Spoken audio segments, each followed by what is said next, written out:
Salut les amis, c'est Marcel Coconut. Alors, aujourd'hui, vidéo un peu spéciale comme d'habitude parce que c'est les vacances et comme c'est les vacances, j'ai pas trop envie de me casser le cul à trouver un fil rouge, à faire des trucs compliqués avec des sources bien ambitieux là. Non, on va juste dézinguer dans tous les sens. Hors de question de faire une vidéo de plus d'une heure ce coup-ci. You can't keep getting away with it! You can't keep getting away with it! Tiens d'ailleurs, je vais même pas faire une intro à rallonge, allez hop, on balance le sujet du jour, future chômeuse. Alors, future chômeuse, c'est une vidéaste de droite, membre ou soutien du Rassemblement National, ou en tout cas qui est proche du Rassemblement National en pensée, qui en parle beaucoup, qui est peut-être aussi membre et ou soutien ou je sais pas quoi du groupe de jeunesse du Rassemblement National, et dont le contenu consiste principalement à fustiger la gauche radicale, surtout la France insoumise, avec des arguments de merde, fallacieux et un style bien cringeos.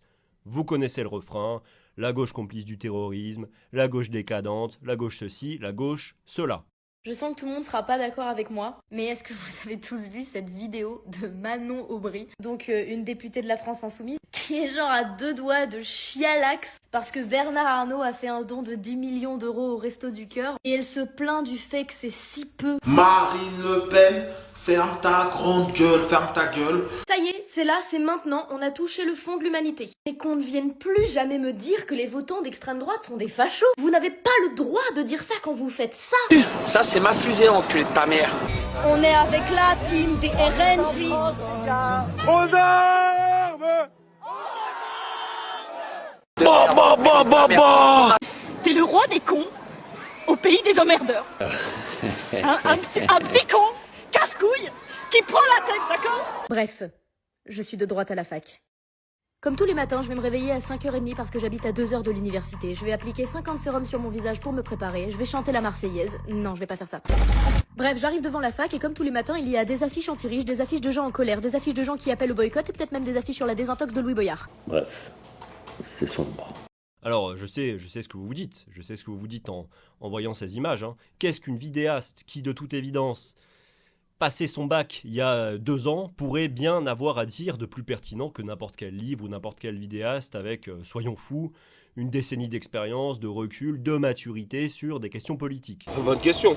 Qu'est-ce qu'une 2000 ou ce qui s'en approche pourrait apporter au débat public? Qu'est-ce qu'on en a à foutre de ce que bave l'un des pions interchangeables de la droite internet? Est-ce qu'on ferait pas mieux de s'attaquer à un vrai sujet, de parler d'un vrai truc, hein? Si, en vrai, ce serait mieux. Ce serait mieux. Mais c'est les vacances. Oh là là, qu'est-ce que je suis bien.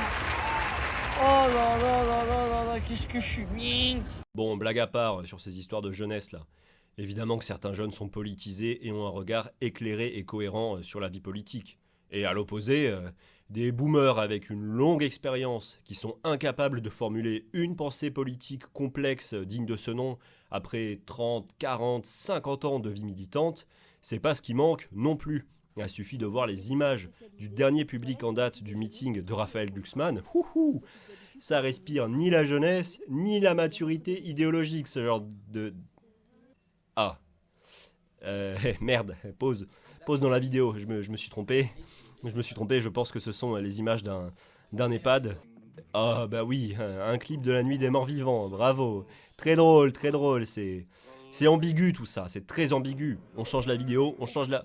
Mais non, là c'est Raphaël Glucksmann qui chie sur le PS pour se donner une contenance. Oh, mais non. Ah bah j'espère qu'il va pas tambouiller avec eux par la suite comme un gros tapine, hein. Ça serait vraiment une preuve de... Et un clip promo de la CIA maintenant, allez, oh, stop.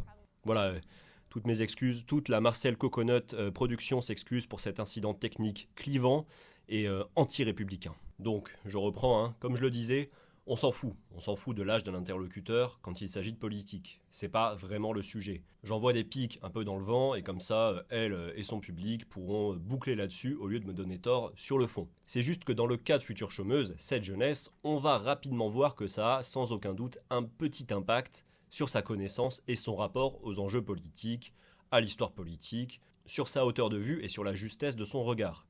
Et surtout, ça en dit long sur son public. Moi, si une 2000 m'éduquait politiquement, je me poserais pas mal de questions. Au départ, je pensais donc que future chômeuse, c'était juste une influenceuse de droite parfaitement banale, plutôt modérée par moments, et on va y revenir, mais voilà, une énième normie de droite sans intérêt. Et j'aurais jamais fait de vidéo sur elle, à ce titre, jusqu'à ce qu'elle ait la bonne idée de se joindre à plein de fâchelards bien débiles et bien craignos, pour le coup, pour afficher son soutien à Quentin de Ranc. D'ailleurs, j'avais fait un short pour immortaliser ce grand moment. Ah là là. Moi, une agrégation de cellules déviantes de ce niveau, j'appelle ça un cancer, hein, mais c'est pas le sujet. Et donc, voir Future Chômeuse, que j'imaginais plutôt comme une droitarde limitée et inconséquente, mais soft, se joindre comme ça au taulier du game de la droite radicale de neurones pour commémorer Quentin de Ranc, eh ben ça m'a posé question. Et elle a fait ça day one, hein, le lendemain ou le surlendemain de sa mort, comme tous les autres, je sais plus. En tout cas, à un moment où il aurait fallu attendre un peu d'avoir davantage d'infos. La fougue de la jeunesse, sans doute. Et ça m'a encore plus posé question par la suite, quand Future Chômeuse a fini par poster une vidéo d'excuses, au moment où il est devenu clair pour tout le monde, ou presque, que le jeune Quentin n'était pas un militant nationaliste, mais un ignoble fasciste. Dixit l'intéressé. Et c'est en creusant que j'ai donc découvert que Future Chômeuse se réclamait souvent du progressisme. À mes yeux, elle appartient quand même à la droite dure, disons la droite entre la droite DLR et la gauche du RN, quoi. Mais elle insiste beaucoup, et avec sincérité je pense, sur le fait que c'est compatible d'avoir ses valeurs à elle de droite, et d'appartenir et de défendre la communauté LGBTQIA+, par exemple. Elle nous parle de droit au blasphème, elle prend position parfois contre le racisme.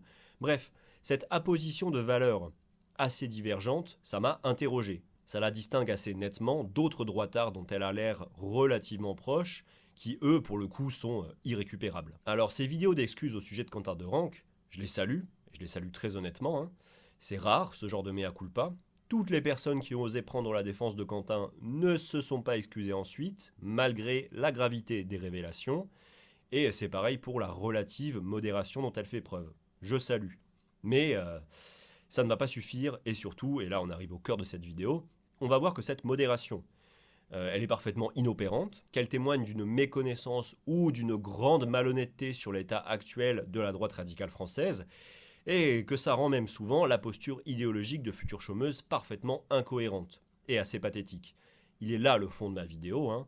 Militer au RN ou défendre le RN, j'en sais rien, qu'importe, en 2027, même avec toutes les clarifications possibles et inimaginables, et avec toutes les excuses du monde, ça reste ultra craignos, qu'on le veuille ou non. Donc aujourd'hui, je ne vais pas donner tort à Future Chômeuse sur la grande part de ses arguments, hein, parce que j'en ai rien à foutre, et que je ne discute pas avec des gens idiots ou malhonnêtes, et qui ont l'âge de ma petite sœur. Voilà, ça c'est posé, hein.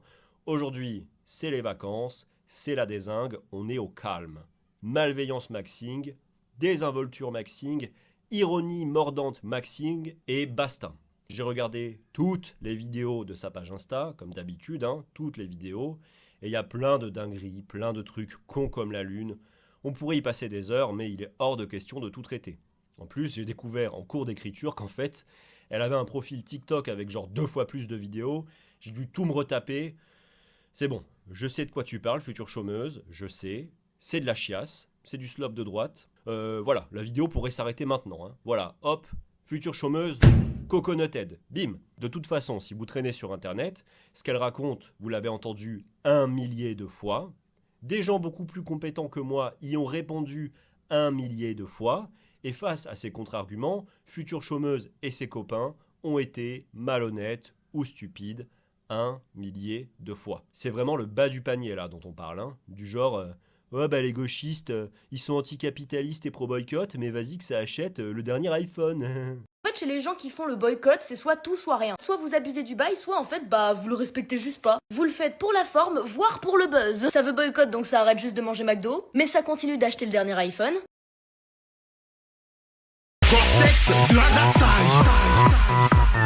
Voilà, il y a vraiment rien de bien nouveau à se mettre sous la dent.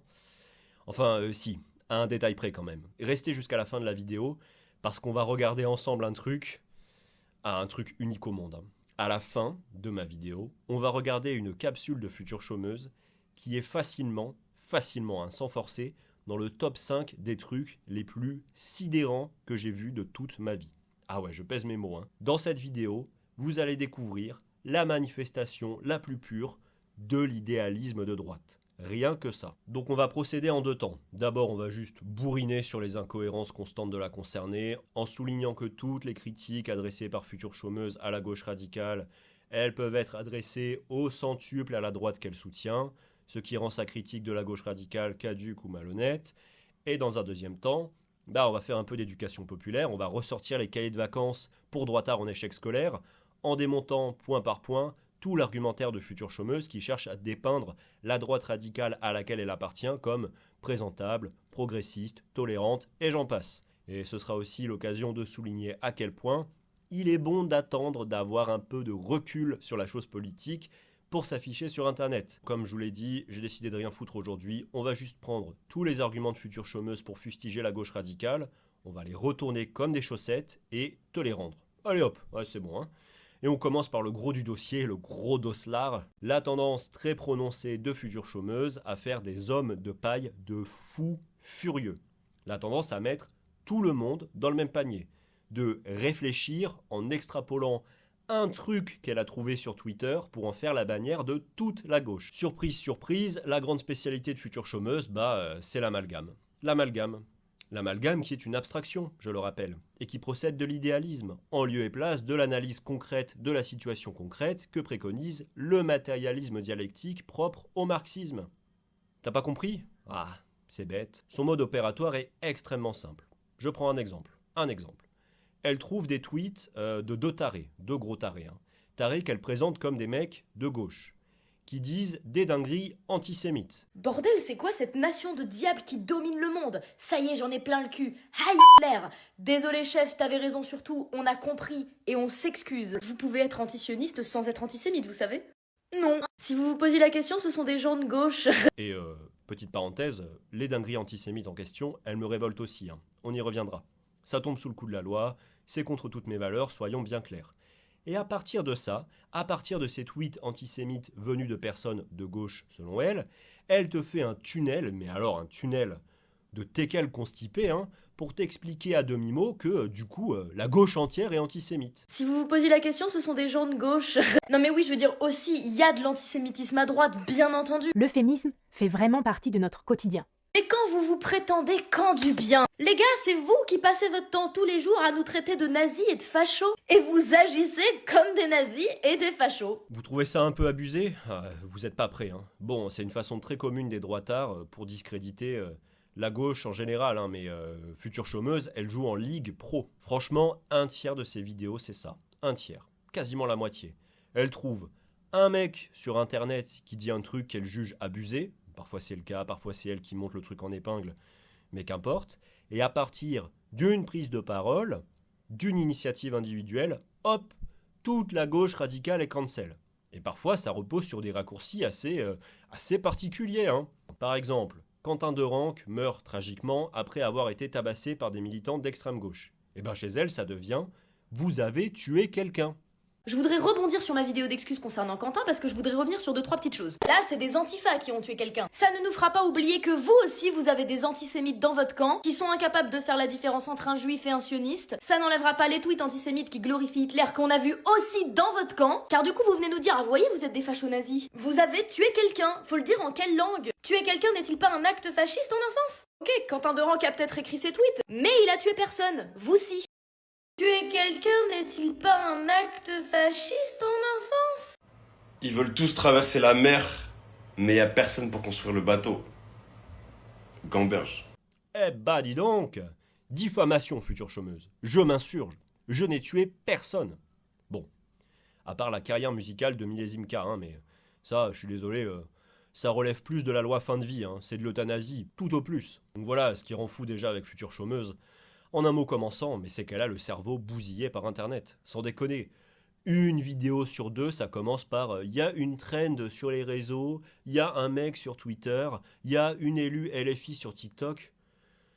Putain, on s'en bat les couilles. On en a rien à foutre, Future Chômeuse. Il y a une rumeur que je vois partout. TikTok, Twitter, Instagram. 40 likes, un ratio de 40 likes. 40 likes pensent qu'il faut être antisémite si on se bat contre le sionisme, c'est ok. Mais vous le harcelez, vous l'insultez, j'ai même vu des gens sur Twitter dire qu'il devait mourir. 146 000 likes pour la vidéo la plus culottée de l'année. Elle était où ta vidéo quand la gauche a refusé la minute de silence pour Philippines? Il a fait énormément de tweets sur le sujet. Future chômeuse, je vais peut-être te choquer, mais je n'ai pas Twitter. Eh oui.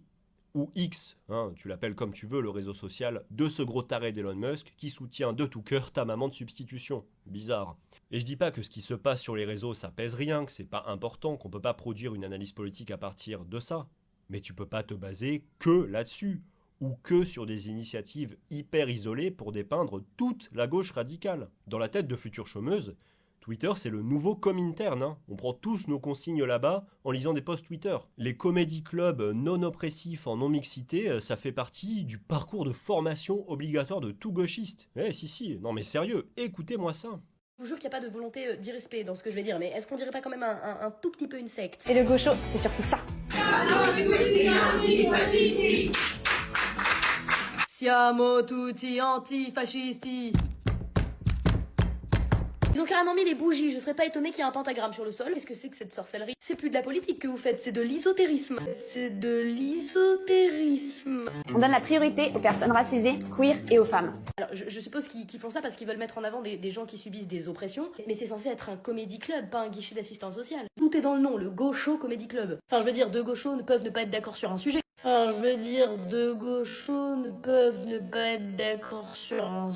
Mais dans la globalité, vous allez quand même tomber d'accord sur beaucoup de choses. Si vous voulez un débat d'idées, va falloir quand même inviter l'opposition. Bon, future chômeuse, 3 petites choses. Petit 1, j'ai jamais mis les pieds dans un comédie club de ce type. Voilà. Comme quoi, il y a de gros gauchistes, de très gros gauchistes, hein, je me range dedans, pas de problème, qui peuvent résister à l'attrait de la secte tentaculaire du LOL en non-mixité. Incroyable. Petit 2, t'as sincèrement rien de mieux à foutre de tes journées que de vanner des comédie clubs de gauche, de vanner des mamans Montessori, d'écumer les tweets de désœuvrés qui pourraient pour certains être des bots ou des contrôles, on sait pas. Tu veux pas toucher un peu de gazon frais là et te reconnecter à la vie réelle, future chômeuse, dans ton intérêt et dans notre intérêt? Ah là là, la jeunesse, toujours collée au smartphone, toujours sur les écrans. Ils ont raison les réacs de ton côté, il vous faudrait une bonne guerre. Petit 3, oui, je suis assez d'accord. En gros, ce genre de comédie club, et ce qui s'en rapproche, sur un plan humoristique, je trouve ça un peu nul. Voilà. Ça ne me fait pas rire non plus, future chômeuse. Par contre, toi aussi, des fois, tu nous fais des petits sketchs, des petits moments stand-up. Ah, fallait pas me tenter, future chômeuse. Allez, je le passe en entier, ton sketch. Là, j'en ai rien à foutre. Accrochez vos ceintures. Regardez un peu qui ose donner des leçons d'humour à la gauche. Bordel de Dieu. Les gars, ça vous dirait qu'on se prenne un petit D-E-S-S-E-R-T? Ah ouais, j'ai trop besoin de B-O-U-F-F-E. Vous parlez de quoi? Pourquoi vous appelez le mot des... Non, ta gueule, le dis pas. Pourquoi? Bon, comment on t'explique ça? En fait, Simon a du mal à épeler. Quoi? Non, il ne sait pas épeler. Donc, on parle de quelque chose qu'il aime et on l'épelle à voix haute pour pas qu'il ne soit trop excité. Mais c'est un adulte, frère, il peut très bien entendre le mot bouffe. Bouffe, pas de bouffe. Bouffe, pas de bouffe. Bouffe, pas de bouffe. Oh. D'accord, qu'est-ce qui se passe ici? On te l'a dit, il devient tout excité quand il entend le mot B-O-U-F-F-E. Vous parlez de quoi? De taxes. Trop nul. Donc vous le traitez comme un gamin. Il y a de la bouffe. Pas de bouffe. Bouffe, pas de bouffe. Oh. Nous sommes dans un tunnel. Depuis tout à l'heure, on a pris ça, ça finit pas. Mec, il faut que tu épelles quand tu parles de N-O-U-R-R-I-T-U-R-E. Ok.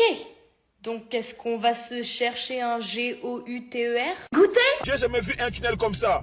Un tunnel de dingue, ça me fait peur. Oh là là. Merde quoi. Mec, sérieux. Je l'ai épelé, bordel de merde. Oui, il sait épeler goûter. Ça finit pas, j'ai peur. Mon cœur tremble. Les pieds tremblent. Donc il peut appeler le mot goûter, mais pas bouffe. Bouffe, pas de bouffe. Bouffe, pas de bouffe. Ça me fait peur. J'ai envie de me tuer, de me suicider là. Voilà. La paille, la poutre, tout ça. Et tu nous parles de cringe à gauche, de logique sectaire. Mais je te rappelle que t'as fité avec des individus assez croustillants toi aussi. Et que t'es épinglé sur des posts créés par des types plutôt très cringe et plutôt très sectaires aussi.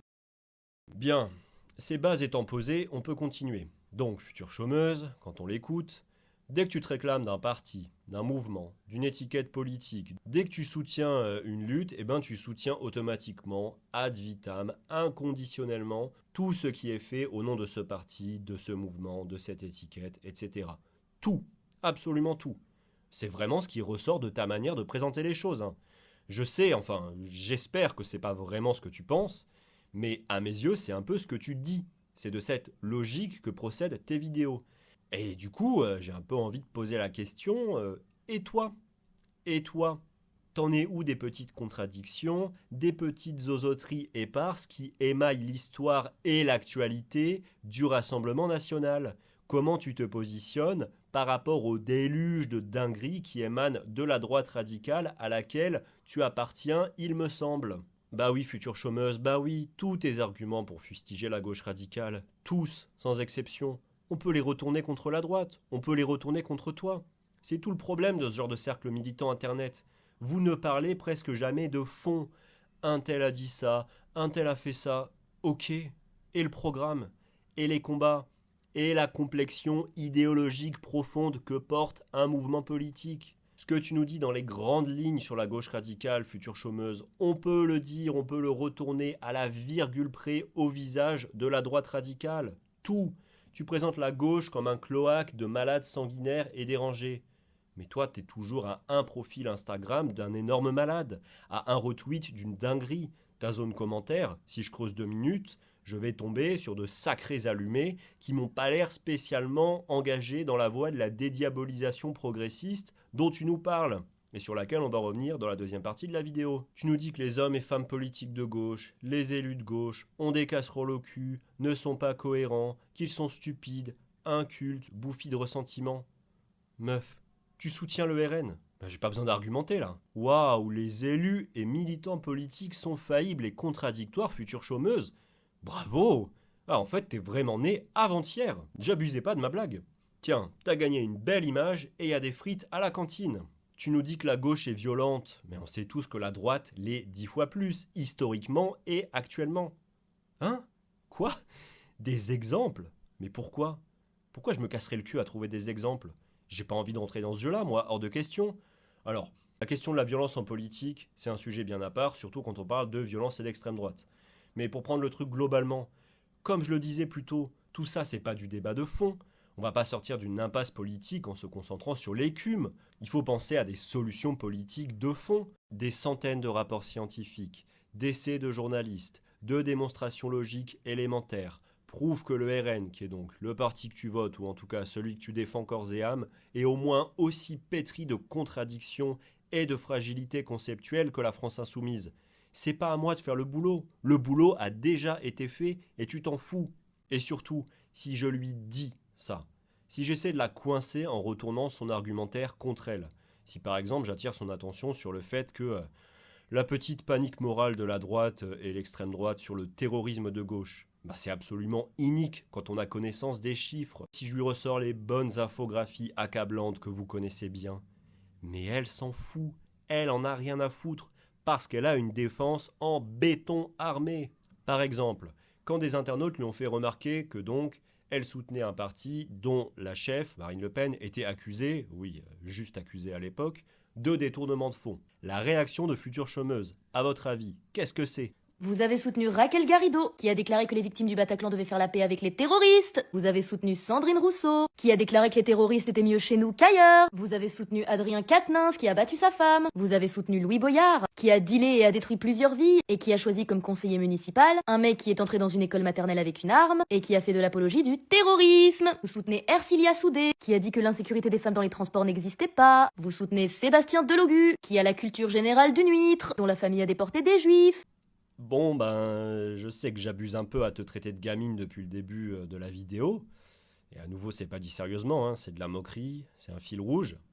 Mais là, ton contre-argument, future chômeuse, ça consiste à répondre « c'est celui qui dit qui est ». C'est juste puéril, je suis désolé. Il va falloir muscler son jeu. Face aux accusations dirigées vers Marine Le Pen, tu pouvais dire que c'est faux, que c'est un procès politique, que c'est pas grave parce que... tu vois au-delà des profils des élus qui portent le programme du RN, Tu pouvais dire que ce qui compte, c'est le parti en général, c'est le mouvement, ou soyons fous, que toi tu défends juste la ligne politique du Rassemblement national. Non, non, toi tu nous lances un gros toi d'abord, tard la cour de récré. Misère. Oh là là. Ah, on est très bas sur la pyramide des arguments fallacieux là. Et puis 3 petits trucs là sur cette vidéo quand même. Si demain Bardella il tabasse sa femme, qu'est-ce que tu vas nous dire? Là aussi tu vas nous dire ah oui mais avant Quatennens aussi avait tapé sa femme, c'est ça? Ça va être ça ta défense? Évidemment que non, enfin j'espère. La famille de Delogu a déporté des juifs, bon, sans commentaire, hein, je rentre pas dans le fond de cette histoire mais franchement, n'attaque pas la famille des hommes et des femmes politiques de ton pays, future chômeuse. Retire tes bottes de là tout de suite, conseil d'amis. Et puis je vais faire exactement comme toi. Je vais faire exactement comme toi qui te dédouane dès qu'elle a un coup de chaud, hein. Ouais, comme on va le voir très vite. Tu dis vous avez défendu un tel, vous avez défendu une telle. Non. Pas moi, hein. Moi j'ai pas soutenu ces gens-là, hein, future chômeuse. Voilà. Contre Uno. Ah, on avance bien, hein. Là on est dans le dur, dans le cœur du débat politique. Hein. Et puis quand même, Quatennens, je suis désolé, mais il a été viré de la FI. Hein. Il a été viré de la France Insoumise. Alors pas dans les meilleures conditions, il y a eu plein de moves condamnables, de justifications vraiment touchy, on va dire. Ça on est d'accord.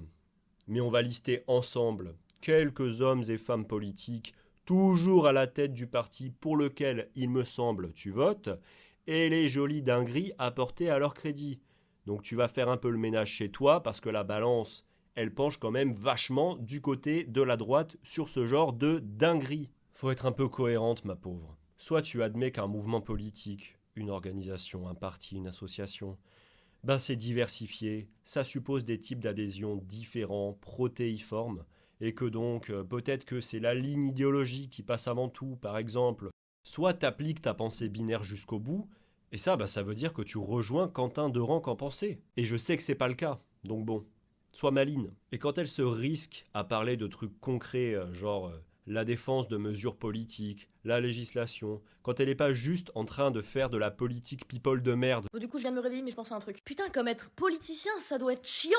Si t'es face à une décision que tu dois prendre en public, peu importe ce que tu fais, t'es foutu. Ok, je vous prends un exemple. Admettons que Marine Le Pen se balade dans la rue, ok? Il y a beaucoup de monde autour d'elle et elle passe à côté d'un SDF. Si elle s'arrête pour donner, tous les gens autour d'elle vont faire elle veut bien se faire voir parce qu'elle est en public. Elle fait de l'électoralisme. Oh là là, la dédiabolisation, comment ils veulent bien se faire voir. Mais si elle donne pas, elle va se prendre la même vague, genre. Le Pen ne donne pas au SDF. Mais cet exemple, il marche pareil avec Mélenchon, hein. S'il donne, électoralisme. S'il donne pas, merde humaine. Parce qu'en fait, on attend des politiciens qui aient un comportement exemplaire, mais qui fassent des actes naturels et pas pour bien se faire voir. Sauf que tout ce qu'ils font, ce sera indirectement pour bien se faire voir.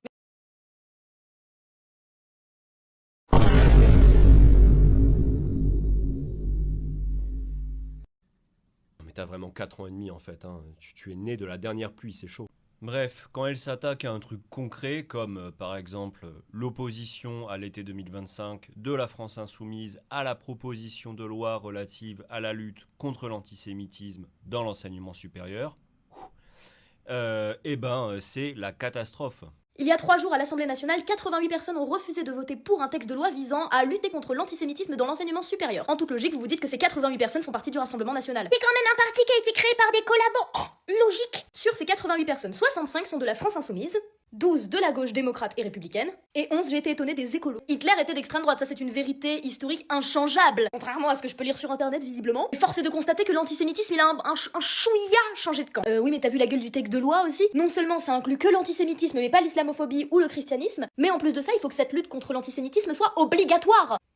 Bah ouais. Alors les chrétiens et les musulmans ils prennent très cher en ce moment aussi, hein. Mais le fait est que là l'antisémitisme il a grimpé en flèche ces 2 dernières années. Parce qu'il y a des gens qui savent pas faire la différence entre un juif et un sioniste. Donc oui, en ce moment il faut leur apporter un soutien inconditionnel. Et oui, c'est obligatoire. Un atelier et un petit stand dans la cour de récré ça va pas vous tuer. Ok alors, 3 remarques. Petit 1, c'est quoi cette merde là? C'est quand même un parti qui a été créé par des collabos. Logique. Petit 2, content de voir que tu sais que le parti que tu soutiens, défends, vote pour, a été fondé par d'authentiques nazis, déjà, Waffen-SS et compagnie, et rassuré de voir que tu prends ça avec beaucoup de philosophie, disons. Moi, si mon parti de prédilection avait été fondée par des criminels de guerre, criminels contre l'humanité et j'en passe, je ferai profil bas, hein, future chômeuse. Je prendrai ça avec un peu moins de légèreté. Voire même, je fermerai ma gueule. Petit 3, bah, allez, hein, tout sans cœur, tu es complètement débile ou salement malhonnête. Déjà, la France Insoumise, elle a gueulé parce que le RN était dans l'équation au moment du vote de cette loi. Et comme t'as omis d'en parler, hein, comme t'as oublié de préciser ce petit détail, eh ben moi je vais faire pareil. Je vais pas répondre sur le fond. Allez hop, on continue. Ensuite, tu nous expliques que ce qui les a chatouillés, en vrai, c'est que la loi, elle insiste trop sur l'antisémitisme, que ça hiérarchise les racismes et compagnie. Bon, allez, admettons. Là aussi, vaste débat. Je veux bien te donner le point. Mais future chômeuse, le fond du problème pour la France insoumise, c'est pas qu'on propose de lutter contre l'antisémitisme. Elle s'oppose pas aux formations contre l'antisémitisme ou à l'accompagnement des victimes. Au contraire, on va le voir. C'est pas ça le problème. Et viens pas me dire que t'as vu quelqu'un justifier le truc comme ça sur Twitter, on s'en branle. Ce qu'elle dénonce, c'est surtout l'article 3 de la proposition de loi. On va faire le truc jusqu'au bout, hein. On va lire le communiqué officiel de la France Insoumise sur la question. J'imagine que tu l'as compulsé attentivement. La France Insoumise s'oppose donc au texte de loi parce que selon elle, je cite, « son unique objectif vise à réprimer les mobilisations au travers de sanctions disciplinaires disproportionnées pour des motifs arbitraires, particulièrement celles en soutien de la Palestine. » C'est ça qui coince. La loi, elle est beaucoup trop vague sur le volet répressif. Et ça pose deux gros problèmes. Premièrement, c'est la porte ouverte à des sanctions abusives. Par exemple, avec l'ajout de clauses du genre « sont passibles d'une sanction disciplinaire les faits susceptibles de porter atteinte à l'ordre ou au bon fonctionnement de l'établissement ».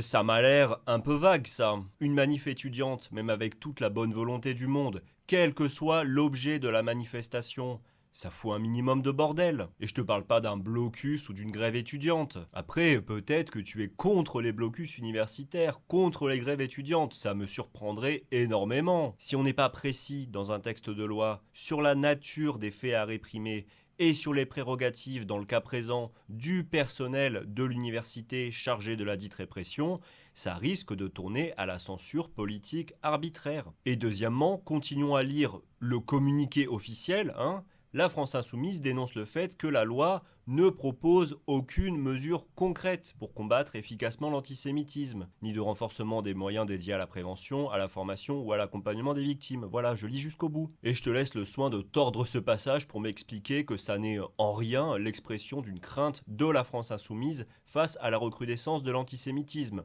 Je te fais confiance. Eh ben, je suis désolé, future chômeuse, mais dans les grandes lignes, je suis d'accord avec le communiqué. L'antisémitisme, c'est trop grave et insidieux pour être réglé par des textes de loi caducs, péremptoires et qui donnent aucun outil réel au personnel universitaire, qui ne prévoient pas de vraie formation de ce personnel sur ces questions et qui mélangent tout. En quoi un ater après 4 heures de formation va être à même de gérer un truc aussi grave que l'antisémitisme? Honnêtement, t'es à la fac, comme moi, il y a peu.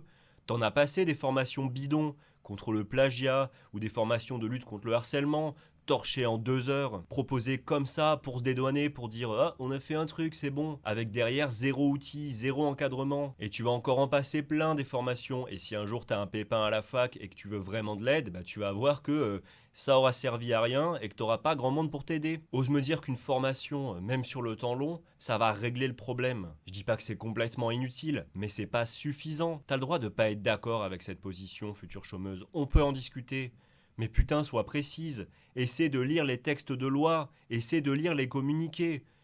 Essaie de lire. En fait, juste essaie de lire. N'importe quoi. Tout ce que tu trouves là, cet été, lecture. Et tout ce que je viens de dire là, dans les grandes lignes, eh ben ça vaut aussi pour l'opposition de la France Insoumise à la loi Yadan. Alors il me semble pas que t'aies fait de vidéo là-dessus, mais c'est dans le même ordre d'idées.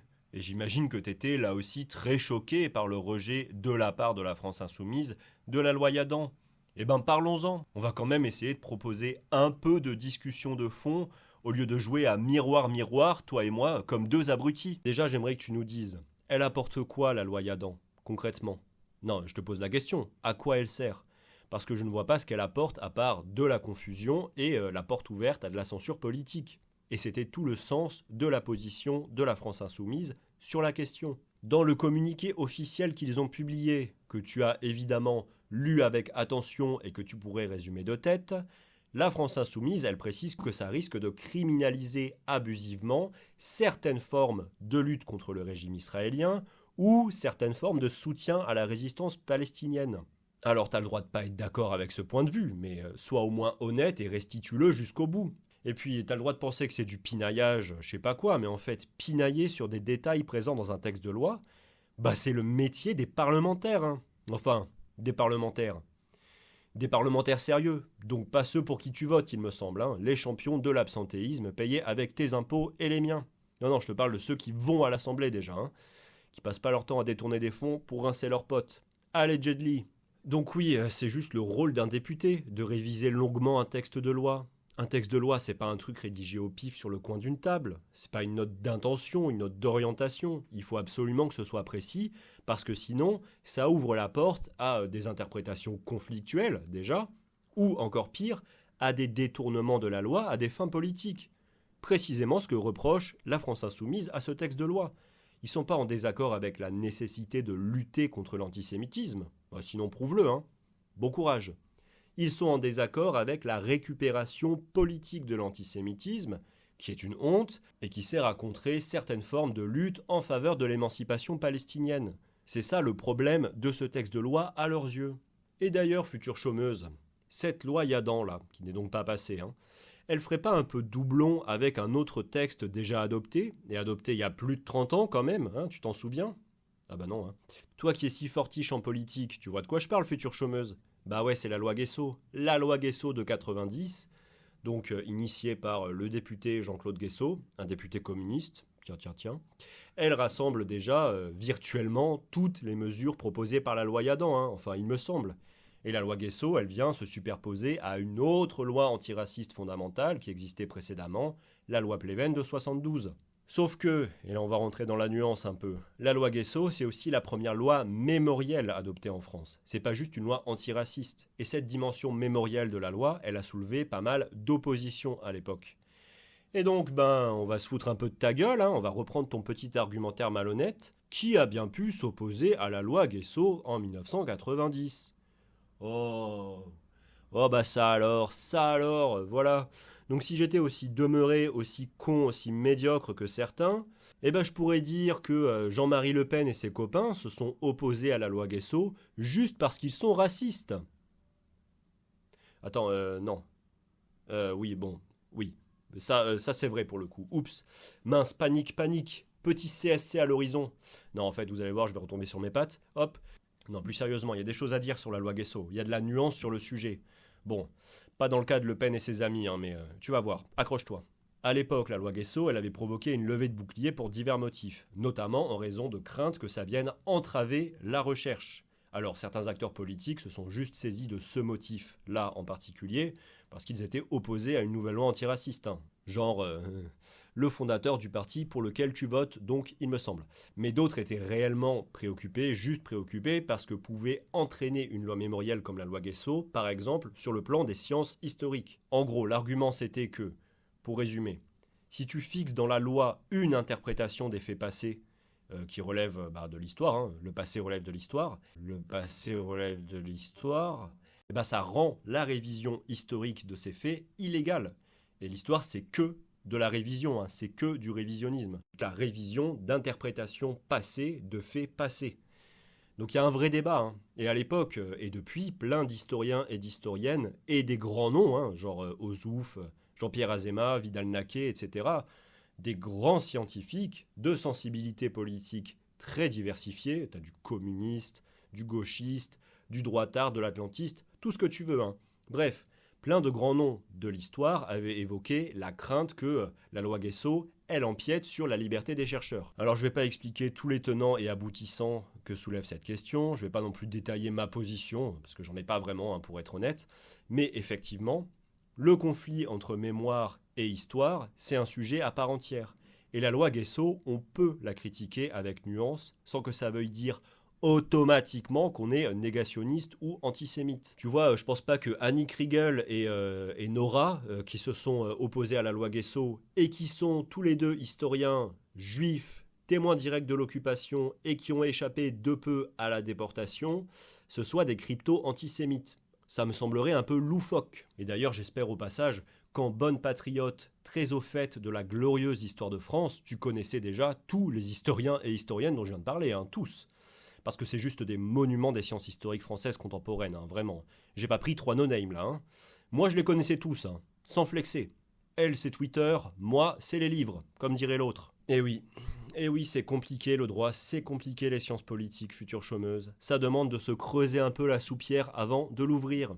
En tout cas, je vous donne en avant-première le sujet de sa prochaine vidéo. Hein. Elle n'est pas encore sortie, mais voilà, je l'annonce. OMG, j'ai vu sur Twitter que LFI soutenait des pédophiles. Oh là là, Dieu du ciel. Qu'est-ce que ça fait là, ça? Bien, on arrive tout doucement à la deuxième partie de cette vidéo. Puisque, comme dit, future chômeuse, elle nous explique souvent que son attachement à la droite, ça n'implique donc pas de racisme, pas de sexisme, pas d'homophobie, pas de transphobie, etc. Comme dit, elle évoque une droite progressiste. Et le pire, c'est que je pense qu'elle est assez de bonne foi, en vrai. Hein, quand elle nous dit qu'elle n'est pas raciste, qu'elle n'est pas sexiste, qu'elle n'est pas anti-LGBT, moi, tout ça, ça m'a l'air sincère. Mais, le Rassemblement National que tu m'as l'air de défendre, oui, il l'est. Il est tout ça. À mon humble avis, hein, pas de diffamation, tout ça. T'as pas l'air au courant, tu dis même le contraire, mais à mon sens, c'est le cas. Et ça vaut aussi pour les cercles militants que t'as l'air de côtoyer. Le fond du problème ici, en grande partie, c'est ton inculture. Bah oui, j'y reviens, désolé, mais t'as pas encore les outils pour comprendre de quoi on parle. T'es complètement perdu. Tes clés de compréhension pour appréhender le monde et la politique, c'est trop fragile, c'est trop partial pour que tu puisses te saisir des enjeux et des logiques à l'œuvre. Et on va voir à la toute fin de cette partie et de ma vidéo que ton rapport au monde, des fois, il t'amène à dire des trucs qui sont juste sidérants de conneries. Et ces grandes limites, elles se font sentir sur des trucs basiques, élémentaires, genre la définition de gauche et droite. J'en ai pas parlé jusqu'ici, mais la manière dont Future Chômeuse, elle découpe l'échiquier politique, la gauche et la droite, donc... c'est assez intéressant, on va dire. Je vais reprendre différentes vidéos où elle en parle. Bon, on commence par sa catégorisation de la gauche. Il y a quelques jours, j'ai fait une vidéo « Je suis de droite, oui mais », dans laquelle j'explique que je suis ni raciste ni homophobe. Réaction des gens à m'être de gauche en fait. Pour moi, toutes les personnes sans exception qui m'ont dit cette phrase ne connaissent rien à la politique. Parce que pour vous, si être de gauche, ça se résume à pas être raciste et pas être homophobe, bon. Mais elle est basée. Putain, camarade chômeuse, future chômeuse, class first, certified, damn. Donc oui, on est bien d'accord. Hein. Si ta posture politique, ça consiste principalement, voire exclusivement, à ne pas être complètement raciste et complètement homophobe et vaguement égalitaire, oui, t'es pas automatiquement de gauche. T'es adhérent PS à la rigueur. Oh, je rigole. Je rigole. Donc il faut que tu nous expliques un peu comment on identifie une idéologie, entre guillemets, de gauche. On va reprendre sa vidéo sur les 2 antisémites, là, que j'ai déjà montré au début, où elle nous précise justement, comme je l'avais dit, que selon elle, ce sont des gens de gauche qui sont à l'origine des dits tweets. Et préparez-vous pour la démonstration. Hein. Alors, pour le premier, je vais t'aider un peu, future chômeuse. Si quelqu'un dit « Heil Hitler, premier degré », il n'est pas de gauche. Hein. Voilà, je ne pensais pas prononcer cette phrase un jour dans ma vie, mais enfin, que voulez-vous? Voilà, c'est dit. Et plus largement, l'antisémitisme, c'est donc du racisme, et tu peux pas être raciste en étant de gauche non plus. Si vous vous posiez la question, ce sont des gens de gauche. En bon gauchiste, je me permets d'être un peu dubitatif sur l'étiquette de gauche pour un type pareil. Mais la suite de son explication, franchement, ça vaut son pesant d'or. Regardez, je vous montre un autre exemple. Vous pouvez être antisioniste sans être antisémite, vous savez? Non. Enfin là, par exemple, celui qui a dit non, là, qui s'appelle Actunasdas. Suffit de voir, hein, tweet pro-boycott, anti-média de droite. Tweet pro-boycott, anti-média de droite? Quoi? De toute façon, quand tu te balades sur le compte de quelqu'un, tu devines très vite, généralement. Comment ça, se balader sur le profil de quelqu'un, ça permet de savoir s'il est de gauche ou de droite? Alors oui, ok, parfois, hein, mais là, ça m'a l'air un peu léger, hein, future chômeuse. Concernant le nazi du début de la vidéo, je sais pas. Il est antisioniste, mais pro-boycott, de ce que j'ai vu, c'est souvent plus des caractéristiques de gauche. Quoi? Pardon, future chômeuse? L'antisionisme, c'est plus des caractéristiques de gauche? Mais c'est pas comme ça que ça marche, enfin. Et tu le dis toi-même après, hein. Et d'ailleurs, tu peux tout à fait être antisioniste, mais de droite. L'antisionisme, c'est extrêmement protéiforme. Ça veut rien dire en soi. D'ailleurs, j'attends ta définition de sionisme. Sionisme, si on prend une définition très large, en fait, c'est juste du nationalisme juif, point. Sans lien exclusif avec, par exemple, l'État d'Israël. Et dans une acception encore plus large, dire qu'on est sioniste, c'est juste vouloir qu'un foyer national juif existe, quelque part sur Terre. À nouveau, pas forcément en Israël. Figure-toi, future chômeuse, que moi, je suis bien évidemment opposé à la politique du gouvernement israélien et à différents aspects du régime et de l'État israélien, on va dire, tel qu'il a existé historiquement et continue à exister. Je suis opposé à des trucs qui sont consubstantiels de la trajectoire idéologique d'Israël. Elle peut changer, mais voilà. Mais c'est pas par antisionisme que je suis opposé à tout ça. C'est juste par conviction de gauche, par antiracisme, par anti-impérialisme, par anticolonialisme, par universalisme. Appelle ça comme tu veux. Mais figure-toi que je me définis même pas comme antisioniste, à nouveau, au sens large du mot. Moi, dans l'absolu, mais je m'en fous qu'un foyer national existe ou pas. Je me battrai pas contre, même si c'est en Israël, pas de problème. Alors je suis évidemment cosmopolite, au sens large, à nouveau, donc les questions nationales, la plupart du temps, soit je m'en fous, soit je trouve que c'est une focale inopérante et droitière. Sauf quand c'est lié à des luttes contre le colonialisme ou le néocolonialisme, à des guerres de libération. Mais voilà, disons pour simplifier que je ne milite pas pour la disparition d'Israël ou quoi que ce soit, non. Mon antisionisme, entre guillemets, à nouveau, c'est juste une lutte de gauche. Et à contrario, Al-Qaïda est antisioniste et pro-boycott. L'État islamique est, ou était, antisioniste et pro-boycott. Jean-Marie Le Pen, et oui, Jean-Marie Le Pen a eu des positions antisionistes et il était même proche, alors vite fait et par pur opportunisme, des partis Baas et de Saddam Hussein. Le GUD, le groupe Union de Défense, donc une sympathique formation étudiante de malades mentaux d'extrême droite, qu'on retrouve un peu partout au FN puis au RN jusqu'à une date très récente, oh tiens, bizarre, eux aussi étaient antisionistes et soutenaient, du bout des lèvres j'imagine, j'en sais rien, le parti Baas syrien et Assad, le père de Bachar el-Assad. Oui, alors oui, évidemment, je sais que future chômeuse n'a aucune idée de ce qu'est le parti Baas, mais bon. Ressors les annales du bac d'histoire, ils doivent pas être bien loin. Qu'est-ce que tu veux que je te dise ? C'est pas à moi de t'éduquer. Mais le dénominateur commun de ces dernières formes d'antisionisme que je viens de nommer, et de plein d'autres, c'est pas mes valeurs à moi que j'évoquais avant. Le point commun de ces formes d'antisionisme, c'est l'antisémitisme. Tout simplement, la haine des juifs. Et pour finir de bien complexifier le truc, parce que t'as vraiment besoin de lire des livres. Franchement, c'est ça le problème, future chômeuse. Le problème, c'est que tu lis pas assez de bouquins.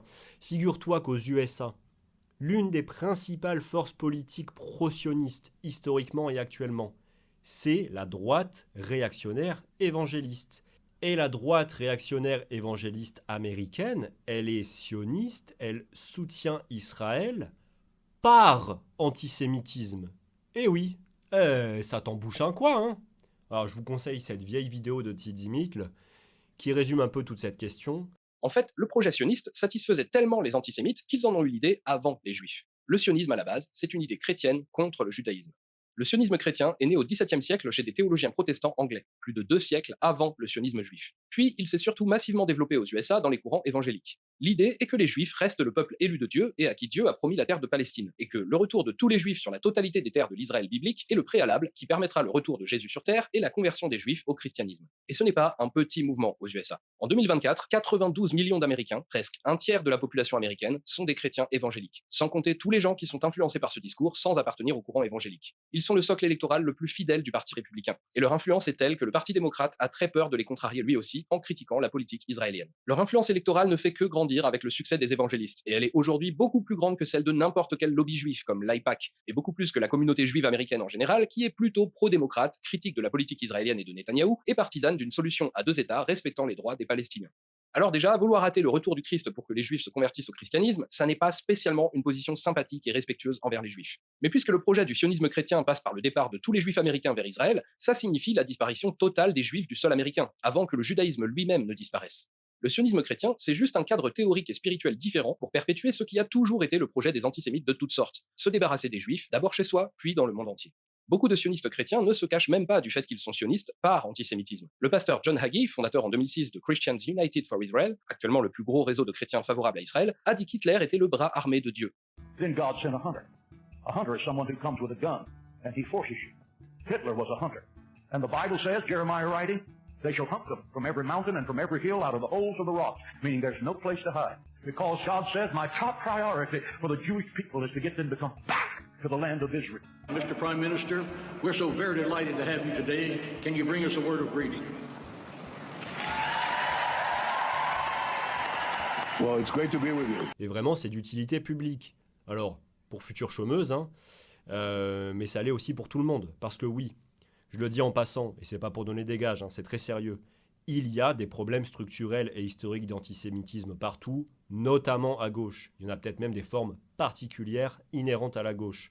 Je le reconnais, hélas, bien volontiers. Par contre, il me semble que c'est pas aux fâchelards opportunistes de nous donner des leçons, hein. Mais c'est important qu'on soit honnête par rapport à ça et qu'on y réfléchisse toutes et tous. Et donc, qu'est-ce que c'est que cette analyse au doigt mouillé que tu nous sors là? L'antisionisme qui serait révélateur de caractéristiques de gauche? Mais ça veut rigoureusement rien dire, future chômeuse.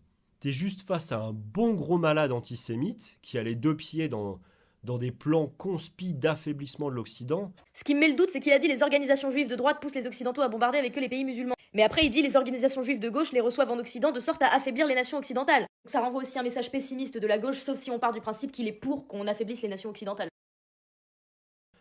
C'est peut-être un soralien, c'est peut-être un mec complètement radicalisé.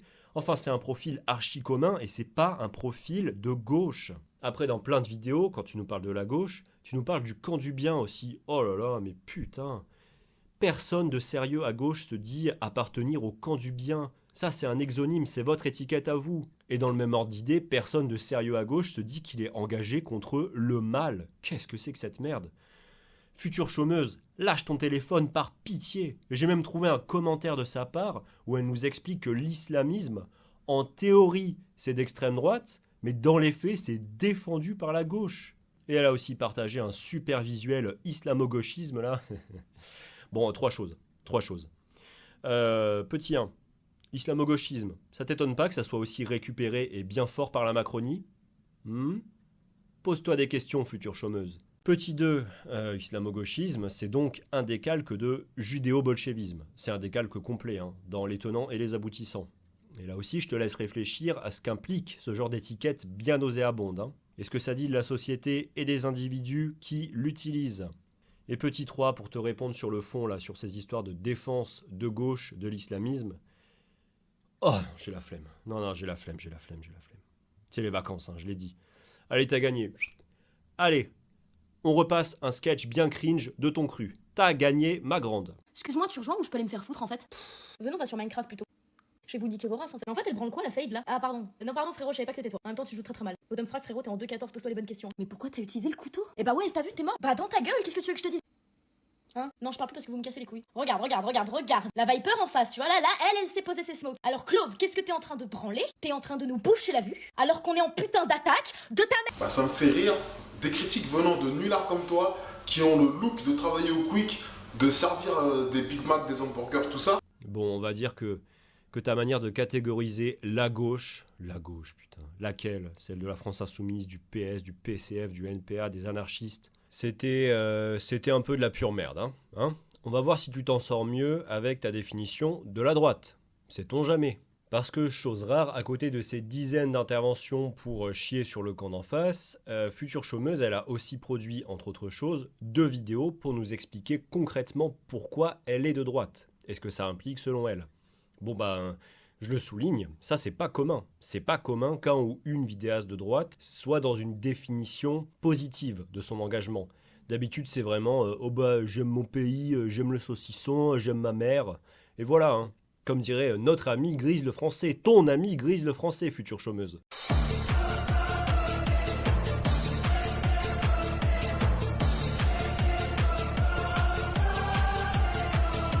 Vraiment, hein. Sympathique fréquentation, hein. Il y a du level à droite. Et certains des arguments qu'elle avance pour justifier son engagement à droite ne méritent, à mon avis, pas de commentaires extensifs de ma part. Je pourrais insister sur le fait que quand elle dit qu'elle est de droite parce que je cite, « La France, c'est pas le bled ». Je suis de droite car désolé, mais la France, c'est pas le bled. Je sais pas, je vous donne un exemple comme ça, mais par exemple, il y a pas si longtemps que ça, il y a des députés LFI pour l'ouverture des municipales dans une ville, ils ont fait jouer l'hymne national algérien. J'ai pas compris. À Skip, c'était pour rendre un hommage. Mais on fait pas ça tous les jours pour tous les pays, bizarrement. Il y a des hommages à rendre tous les jours un peu partout dans le monde. Des fêtes nationales, des armistices, des catastrophes. On fait ça pour l'Algérie. Oui, future chômeuse, ils ont chanté l'hymne algérien pour commémorer octobre 61. La mort de militants algériens balancés dans la Seine par des flics français. Tiens d'ailleurs, un avis sur les violences policières, future chômeuse ? Et il y a des gens sur Twitter, ils disent... Et il y a des gens sur Twitter, ils disent... Pourquoi ils ont pas fait leur boulot, ils leur ont pas tiré dessus? Bah, au hasard, peut-être que le flic a pas envie de se prendre un procès par des gens qui se plaignent qu'ils fassent leur boulot. Ah, cab! Si vous commenciez par combattre ces putains d'abrutis, qui ne se plient pas aux lois quand on leur demande de s'arrêter, peut-être qu'après on vous prendra au sérieux quand vous nous parlerez de violences policières. C'est pas la police qui tue, c'est le peuple. Oh, l'État gagne, je vais même pas argumenter sur le pourquoi du comment ce coup-ci. Bon, déjà oui, tes histoires de la France c'est pas le bled, ça me fait rire. Ça me fait rire venant d'une ex-Kikou Jap bien mondialisée, qui nous sort plein de montages avec de la musique américanoïde dessus, et qui ne sait pas qui est Luc de Clapier, marquis de Vauvenargues. La honte. La honte, les patriotes. Oh, vous puez la merde, sérieux. L'inculture. Ah, mais comme j'ai infiniment mieux à foutre, et prodigieusement plus peur, des problématiques socio-économiques, qui constituent les grandes mécaniques qui orientent le monde, parce que je ne suis pas un abruti idéaliste complètement ravagé, je ne vais pas commenter outre mesure. Je pourrais insister sur le fait que quand elle dit qu'il y a un problème d'immigration de masse. Je suis de droite car oui, chialer, il y a un problème d'immigration de masse. Eh ben elle dit quelque chose de factuellement faux. Selon tous les relevés statistiques disponibles, selon toutes les agences démographiques sérieuses, selon toutes les définitions que l'on donne d'immigration, de massif et de problème. Mais comme future chômeuse n'a jamais foutu les pieds au Musée national d'histoire de l'immigration, qu'elle ne sait pas ce qu'est une inférence bayésienne hiérarchique, et que par ailleurs, elle ne s'insurge jamais quand la droite et l'extrême droite racontent n'importe quoi, en connaissance de cause, sur l'immigration, ce qui en dit long sur son intérêt réel pour la vraisemblance quand il s'agit de questions migratoires, et que cela indique, tous avec moi, une marque de profonde stupidité et ou malhonnêteté, eh bien, je ne vais pas commenter outre mesure.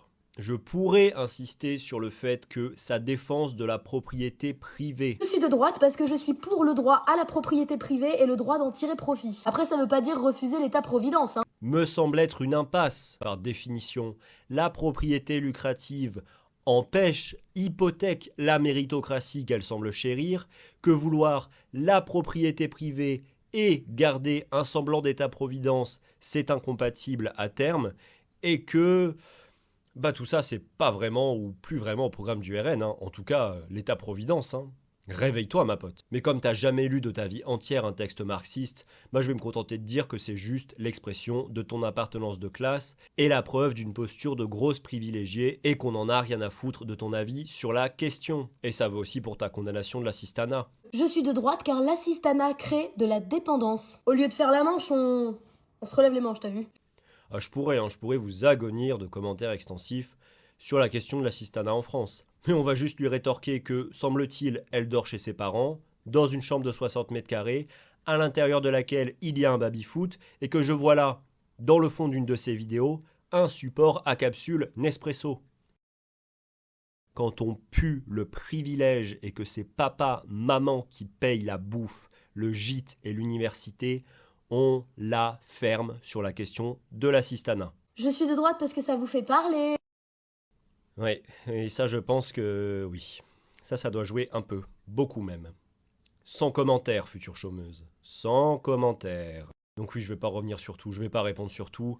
Moi je vais insister sur un point essentiel, un point fondamental, même un point nodal en fait. Si t'es honnêtement de droite et progressiste, future chômeuse, ta place n'est ni au Rassemblement national, ni dans les cercles militants que t'as l'air de fréquenter. Tout simplement. Si je me base sur ce que tu racontes de ton engagement à droite, tu ne devrais pas militer ou soutenir le RN et tu devrais changer de fréquentation. Parce que dans ton petit florilège, pourquoi je suis de droite et dans d'autres vidéos que j'ai eu la joie de regarder, tu nous parles régulièrement d'une droite, alors dure, selon moi, mais d'une droite à visage humain. D'une droite dure, mais qui est intransigeante sur le racisme, intransigeante sur l'homophobie, sur la transphobie, etc. Je suis de droite, oui, mais. Je suis de droite, oui, mais. Je n'ai rien contre les personnes trans, je n'ai rien contre les personnes homosexuelles. Avant d'être de droite, je suis de la génération Z. J'ai grandi au milieu du multiculturalisme, du progressisme. Cette droite, c'est la nôtre. C'est pas celle des anciens vieux réactionnaires. Moi, je suis de la droite de ma génération. D'ailleurs, dans cette communauté, il y a plein de personnes LGBT. Au RNJ, il y en a encore plus, bien plus que ce que vous ne voulez bien le croire. Je suis de droite, oui, mais l'égalité homme-femme ne doit jamais être remis en question. Mais tu peux pas être de droite et progressiste. C'est un oxymore. La droite progressiste, ça n'existe pas. Asseyez-vous confortablement. En fait, vous allez voir que c'est tout bête. J'ai quel âge, les gars? J'ai quel âge? Je suis née dans les années 2000, d'accord? Je suis née dans la génération Z. J'ai grandi avec le progressisme. J'ai grandi avec différentes cultures, avec différentes ethnies, avec différentes religions, avec différentes orientations sexuelles. J'ai grandi avec ce qui est le progressisme aujourd'hui. Je suis féministe, je soutiens les LGBT, j'ai rien contre les religions. Mais j'ai juste pas les paroles des vieux droitards du FN de l'époque qui finalement n'avaient pas connu tout ça et pour eux, bah, c'est des inepties.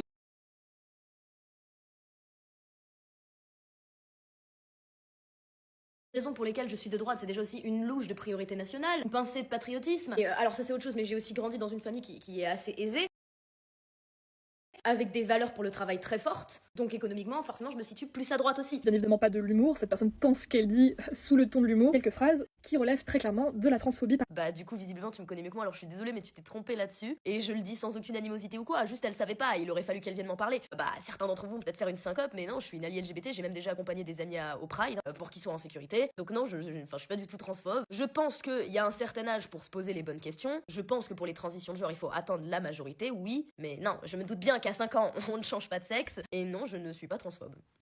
En gros, et pour reprendre tes mots, hein, tu te réclames d'une droite progressiste. Donc j'insiste, pourquoi tu soutiens le RN? Qu'est-ce que tu fous dans cette nébuleuse de fâchelards de caniveau? Parce que le Rassemblement National, les cercles dans lesquels tu évolues et la droite en général, tout ça, c'est pas des alliés du progressisme. T'as l'air convaincu du contraire, mais tout te donne tort, future chômeuse, dans le fond et la forme, hier comme aujourd'hui. Ah oui, on va commencer par hier. Moi, j'ai un peu envie de dire, pour commencer, que toutes les victoires du progressisme en France, tous ces acquis que tu as l'air de chérir, et tu fais bien de les chérir, eh ben tu les dois à la gauche. Et ta famille politique, historiquement, elle a toujours tout fait pour empêcher qu'ils adviennent. Il y avait déjà des précurseurs de ça à l'époque avec par exemple Simone Veil, qui était de droite mais qui a fait passer quelque chose de très progressiste pour les femmes, c'est-à-dire l'avortement. Simone Veil, ah oui, bah évidemment. Ah évidemment, Simone Veil, elle nous sort la carte Simone Veil, femme de droite progressiste. La fameuse Simone Veil, que les membres du parti que tu défends à longueur de vidéo appelaient, et continuent d'appeler pour certains, l'avorteuse, qu'ils continuent à conchier, à traîner dans la boue, que la droite radicale traitait et continue pour partie à traiter de nazis, de génocidaires. La grande classe. Eh bah, future chômeuse, derrière Simone Veil et sa loi, il y a des décennies de lutte sociale portée par la gauche. Alors Simone Veil, je veux bien lui reconnaître certains mérites, je suis pas taré non plus. Ok, si tu veux, mais tu peux pas occulter tout le reste. Et puis, moi tu nous dis, ouais moi je pense comme ça parce que je suis de la génération Z. C'est pratique, pouf. Le progressisme inné, spontané. Tiens. Toi, tu t'imagines que le progressisme, il mûrit mécaniquement avec le temps, par l'infusion inéluctable des idées humanistes dans la société? Toi, tu t'imagines que le monde avance du fait d'initiatives personnelles héroïques qui font infléchir le destin d'une nation? Mais oui, en plus, tu dois penser ça. C'est même pas une blague en fait, évidemment que tu penses un truc dans le genre. L'industrie du biopic a du sang sur les mains, et Disney aussi. Bref, le progressisme, c'est pas que des projets de loi portés par des individus exceptionnels. Ça c'est le bout du truc, c'est la surface, l'écume. Le progressisme, c'est des combats de terrain, des combats collectifs, menés par des anonymes oubliés, écrasés par l'histoire, dont les luttes sont ensuite vampirisées par des hommes et des femmes politiques, et de toute façon, d'où qu'on se place, c'est pas la droite qui est aux commandes. Et même si on se concentre juste sur la loi Veil, allez, je fais un pas vers toi. Ok, Simone Veil, c'est une femme de droite, bravo ma grande. Mais elle a été votée grâce à qui, la loi Veil? Oh, bah par des députés de gauche, massivement. Oh, alors que la droite à laquelle appartenait Simone Veil a fait de l'obstruction. Oh putain, la seule loi que tu nous cites, elle serait jamais passée sans l'intervention des parlementaires de gauche. Oh putain, je tombe de ma chaise, c'est un truc de fou. Putain, franchement, c'est splendide, hein. Tu nous as trouvé une femme politique de droite qui a fait un truc potable pour le droit des femmes. T'oublies juste de nous dire que l'émergence et l'aboutissement du projet doit tout à la gauche. Sans parler du maintien du droit à l'avortement depuis le vote de la loi, hein. Ouais, toi, tu fais des petites contorsions bien pathétiques là pour expliquer que quand Bardella, qui est au Parlement européen, il vote contre une législation, disons, à l'échelle européenne ou une reconnaissance européenne du droit à l'avortement. En fait, non, mais c'est parce qu'il respecte trop la souveraineté des peuples, ça n'a rien à voir avec une position conservatrice. Oh, j'ai la cagne d'écrire du texte. J'avais écrit, là, je vais rien dire. Allez hop, florilège, voilà. Explique-moi tout là. Explique-moi chaque exemple. En fait, un tel, c'est parce que, en fait, voilà, tu te prends une petite demi-heure, tu m'expliques toutes ces prises de parole, toutes ces prises de position. Cette droite, c'est la nôtre. C'est pas celle des anciens vieux réactionnaires. Et puis, femme de droite. Elle était au RPR, Simone Veil. Hein. Salut les amis, c'est Marcel Coconut. J'ai fait une petite erreur à l'instant, mais j'ai une flemme colossale de ressortir mon micro. Je vous l'ai dit, c'est les vacances. Simone Veil n'est pas membre du RPR, évidemment. Quelle sottise. Elle a bien sûr participé à la vie de différentes formations de centre-droite, anti-gauliennes, telles que l'Union pour la démocratie française ou encore l'Union des démocrates et indépendants. En clair, elle se situe politiquement au niveau d'un François Bayrou. Cela n'enlève rien à la suite de mon argumentaire. Femme de droite. Je rappelle que Manuel Valls et Agnès Kazib sont deux hommes de gauche. Ça ne veut pas dire grand-chose, future chômeuse, tu en conviendras. Quand il était à la fac, Jordan Bardella a chié dans son falzar, ce petit cochon. Elle était au RPR, Simone Veil. Hein. Elle n'était pas au Front National, parce que j'en ai pas parlé jusqu'ici, mais la droite non plus, ça veut rien dire. D'ailleurs, j'attends que tu me cites une avancée sociale, un combat progressiste remporté grâce à la frange de la droite à laquelle toi tu appartiens. On attend, hein. Mais soit.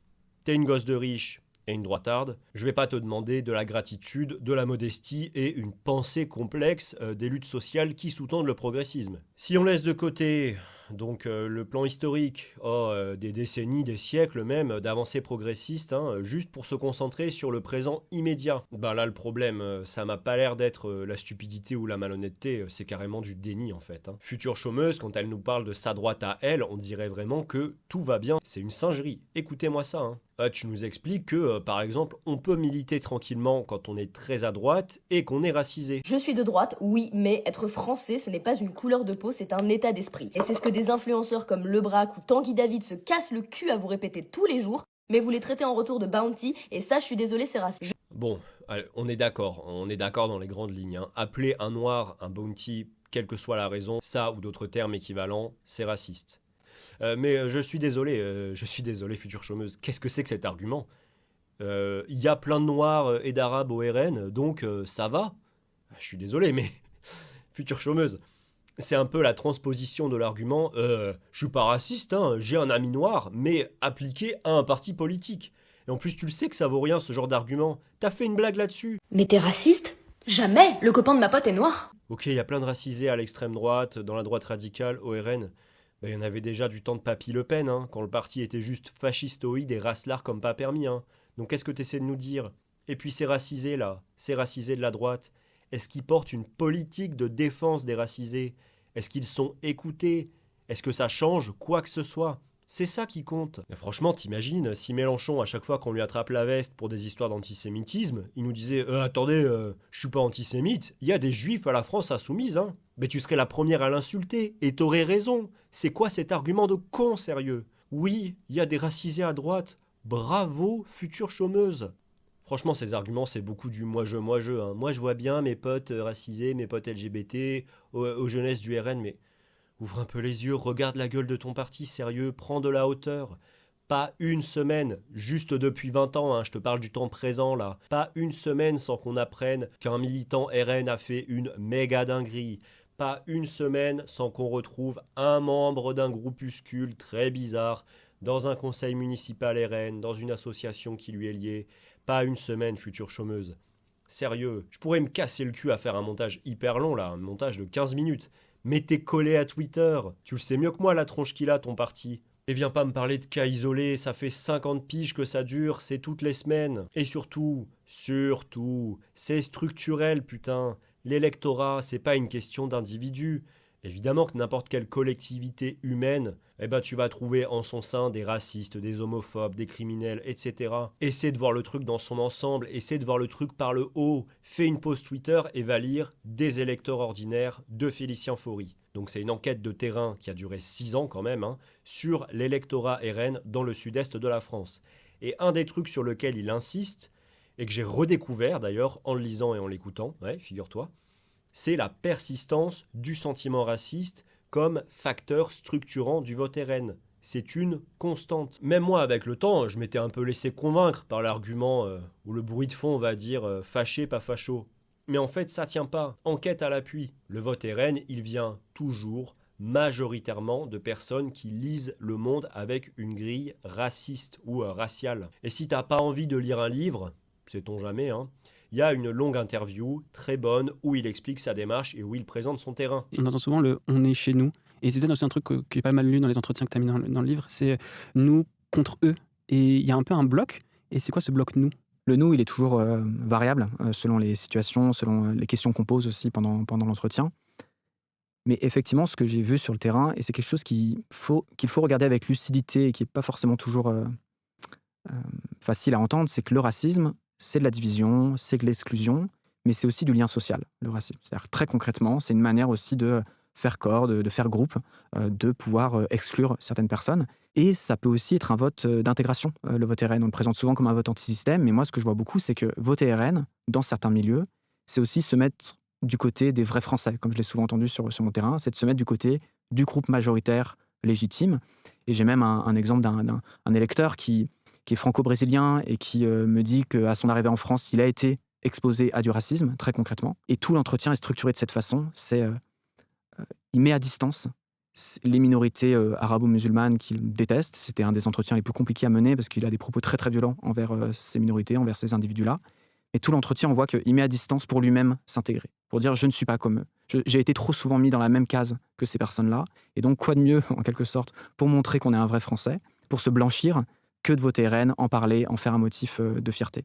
Et ça, je pense qu'on voit que le fait que des personnes racisées, comme on dit, puissent voter pour le Rassemblement national, ça ne va pas à l'encontre de l'argument d'un vote comme politisation raciste. Ça montre au contraire que, y compris chez les personnes qui peuvent être exposées au racisme, le vote RN, ça peut être un moyen de protection, en quelque sorte. Du coup, très concrètement, de ce que je comprends, est-ce que le vote RN, c'est un vote d'appartenance raciale ? Ça peut l'être. C'est souvent les manières de le dire. Ça va être le lexique du national, c'est-à-dire qu'on est français, on appartient aux vrais français, on n'est pas des immigrés, etc. Ou ça peut être le vocable du religieux aussi, qui revient souvent, de se dire chrétien, c'est aussi une manière de ne pas se dire musulman, et se mettre du côté de ce que une sociologue que j'aime beaucoup, que je cite beaucoup dans le livre, qui s'appelle Colette Guillaumin, elle appelle le groupe majoritaire. Donc effectivement, il y a une racialisation du vote, et c'est une appartenance sociale mais racialisée qui est désignée à travers le vote pour le Rassemblement national. Et là, t'es coincé, future chômeuse. Parce que soit tu admets que le RN, c'est ça, c'est d'abord ça, et qu'en fait, ce que toi tu représentes, c'est une minorité inopérante, et soit tu donnes tort à Félicien Faury. Tu nous expliques qu'il ment, il invente, ou il se trompe. Par contre, tu fais ça en vidéo, et tu fais ça jusqu'au bout. Tu nous lis tout le bouquin, une bonne fiche lecture, une vidéo d'1h30 avec un debunking point par point. Bon courage pour faire mentir une enquête de terrain. Future chômeuse, t'es mieux placé que moi pour savoir certains trucs sur le RN. Ok, par contre, t'es pas mieux placé qu'un mec qui est sociologue et qui a fait 6 années de terrain. Il y a 6 ans, je suis sûr que tu votais déjà pas à droite si t'avais seulement le droit de vote. Félicien Faury était déjà en train d'étudier le truc. Un peu de sérieux, bordel. Et avant que tu viennes me dire que tout ça, c'est juste le fait d'illuminer, éloigné du cœur du parti. Bon je pourrais dire ça pour absolument toutes les vidéos où tu nous lèves des dingueries ou pseudo-dingueries sur la gauche radicale, mais on a déjà traité cette partie-là de l'argumentaire. Avant que tu viennes nous dire, non mais ça c'est des énergumènes, c'est les vilains petits canards, il y en a dans toutes les formations politiques, je suis pas d'accord avec eux. Future chômeuse, je vais te demander de rassembler toutes les capacités intellectuelles dont tu es capable et de te concentrer très très fort sur cette photographie en me nommant les 2 personnes qui y figurent. Marine Le Pen, oui. Bon, ça me rassure, hein, on sait jamais. Et Poutine? Non. Enfin, non, non, c'est pas Poutine. Banane? Presque, ouais, un petit effort, future chômeuse. Orban, bravo. Bravo, future chômeuse, c'est Viktor Orban. Eh oui, Marine Le Pen, la patronne de ce qui m'a l'air d'être ton parti de cœur, que tu es allé voir avec tes copains en conférence, elle s'affiche et soutient un homophobe et transphobe militant, et j'en passe, qui était autrefois à la tête d'un pays européen. Dans quel monde tu as cru que ta petite posture modérée avait du poids, avait de l'importance? T'as pas compris que l'ère de la dédiabolisation est passée? Le RN, il est pas loin d'être présidentiable, et la tendance un peu partout, elle est plutôt à la radicalisation. Alors imagine une fois au pouvoir. Parce que c'est ça qui compte, future chômeuse. C'est le pouvoir. Ouais, toi t'es là à nous dire cette droite c'est la nôtre, elle est à nous.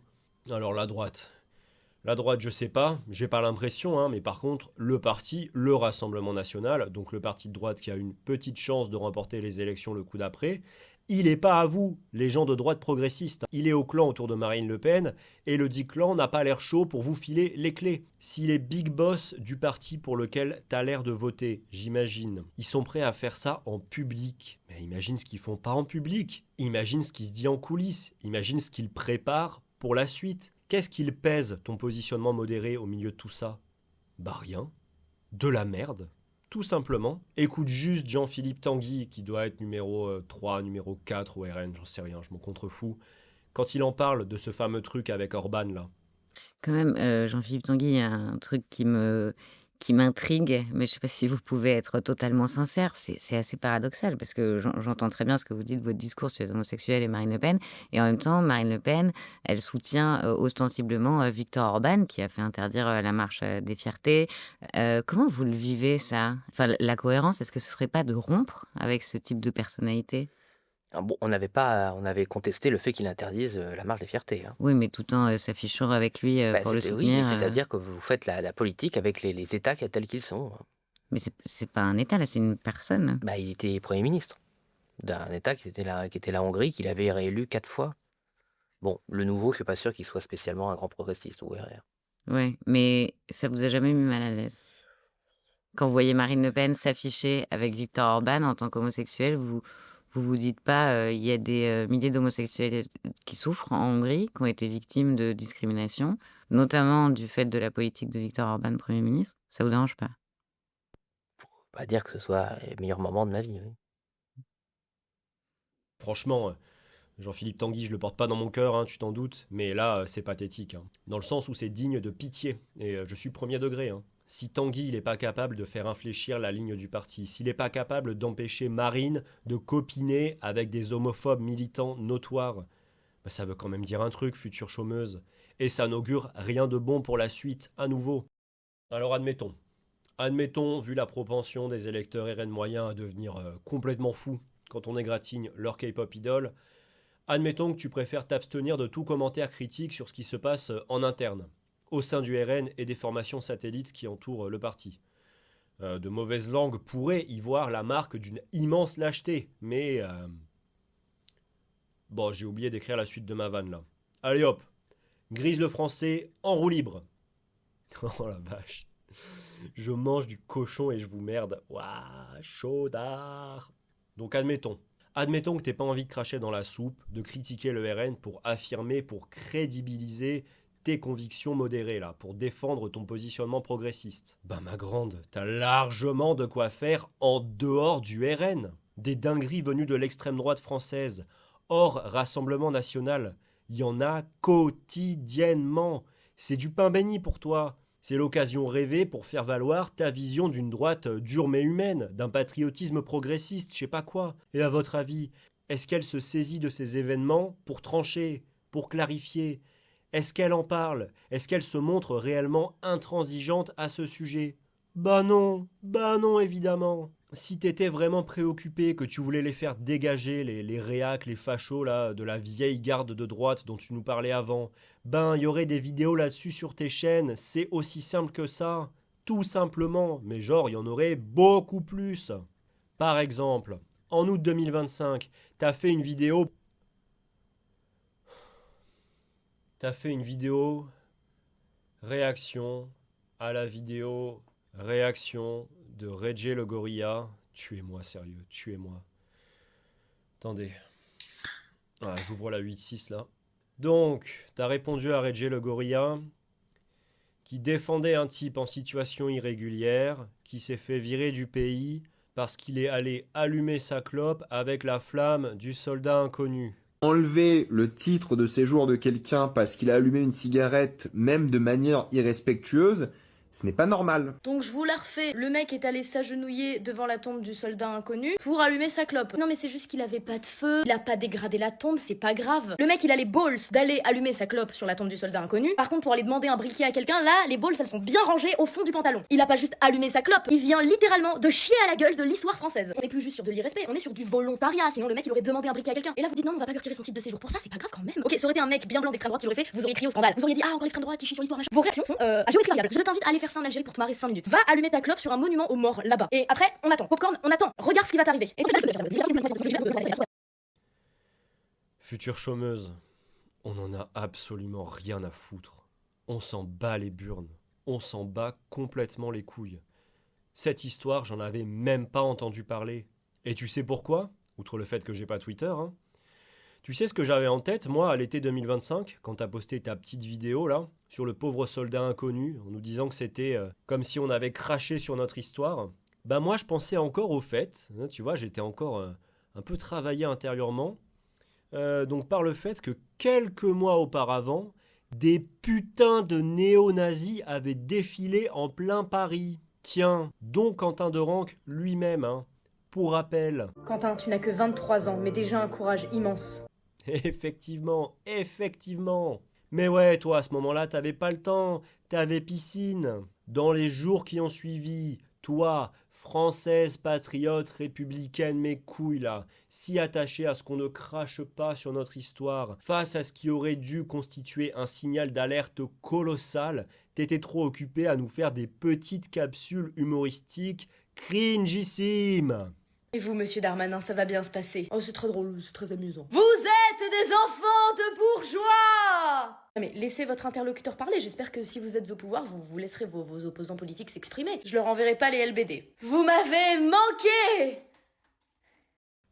Future chômeuse, d'authentiques néo-nazis ont défilé dans les rues de la capitale de ton pays, en plein jour, là où moins d'un siècle auparavant, d'authentiques nazis abattaient froidement d'authentiques résistants. Et toi, tu nous fais des sketchs de fils de con là?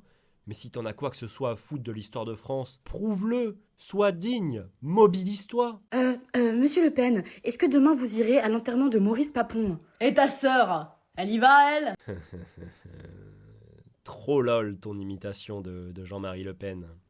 Tiens, tu nous en fais une autre? Pour ça, j'ai acheté une maison de campagne pour permettre à mes enfants, qui habitaient le 15e, de voir des vaches. Du côté de... Au lieu de voir des Arabes. Ne dis pas que les chambres à gaz n'ont pas existé. Je n'ai pas pu moi-même en voir, je n'ai pas étudié spécialement la question, mais je crois que c'est un point de détail de l'histoire de la Deuxième Guerre mondiale. Et monsieur Bruel aussi. Ah oui, ça m'étonne pas. Oui, voilà. Écoutez, on fera une fournée la prochaine fois. Je crois à l'inégalité des races, oui, bien sûr. C'est évident. Toute l'histoire le démontre. Elles n'ont pas la même capacité ni le même niveau d'évolution historique. Je crois que le sidaïque, si vous voulez, j'emploie ce mot-là, c'est un néologisme, il n'est pas très beau, mais je n'en connais pas d'autres. Celui-là, il faut bien le dire, est contagieux par sa transpiration, ses larmes, sa salive, son contact. Et quand tu essaies vraiment de clarifier ta position et d'entraîner ta communauté avec toi, hein, sur la voie iridescente de la droite dure mais humaine, eh ben c'est la catastrophe. Par exemple, je pense que le truc dans tes vidéos qui s'approche le plus d'une espèce de prise de position antiraciste, un appel à pas faire d'amalgame, une tentative de recadrage des franges les plus radicales de la droite, c'est ta réaction à... Oh, ta grand-mère, là. Attendez, Ah, putain. Je prends une grosse gorgée de 8-6.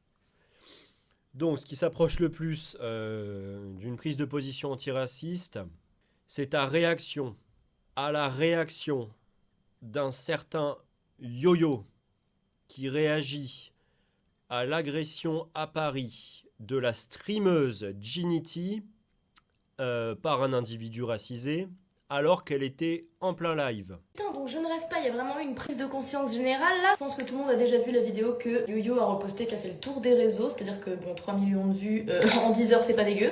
Mais je vous remets la vidéo.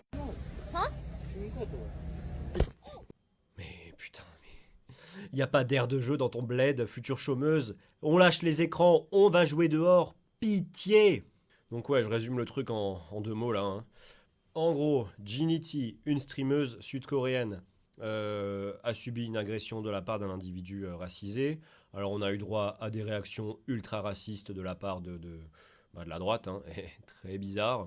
Ce qui n'a pas l'air de beaucoup émouvoir future chômeuse, mais enfin passons. Mais on a aussi eu droit à des prises de parole de certains individus racisés qui se sont un peu prêtés au coup du « putain, mais c'est toujours les mêmes, il y en a marre ». Ouais, une espèce de contre son camp, entre l'exaspération, le désespoir et la culpabilité, c'est pas très clair, en mode « mais vous avez raison, c'est toujours les mêmes ». Alors, je rentre pas dans le détail, je m'en fous. Là, ce qui compte, c'est ce que va nous dire future chômeuse maintenant. Qu'est-ce qui se passe sur les réseaux là du coup depuis quelques jours? Les communautés qui s'allient et qui se rebellent, c'est magnifique. Parce que là du coup en fait, il y a plein de gens de la communauté arabe, etc.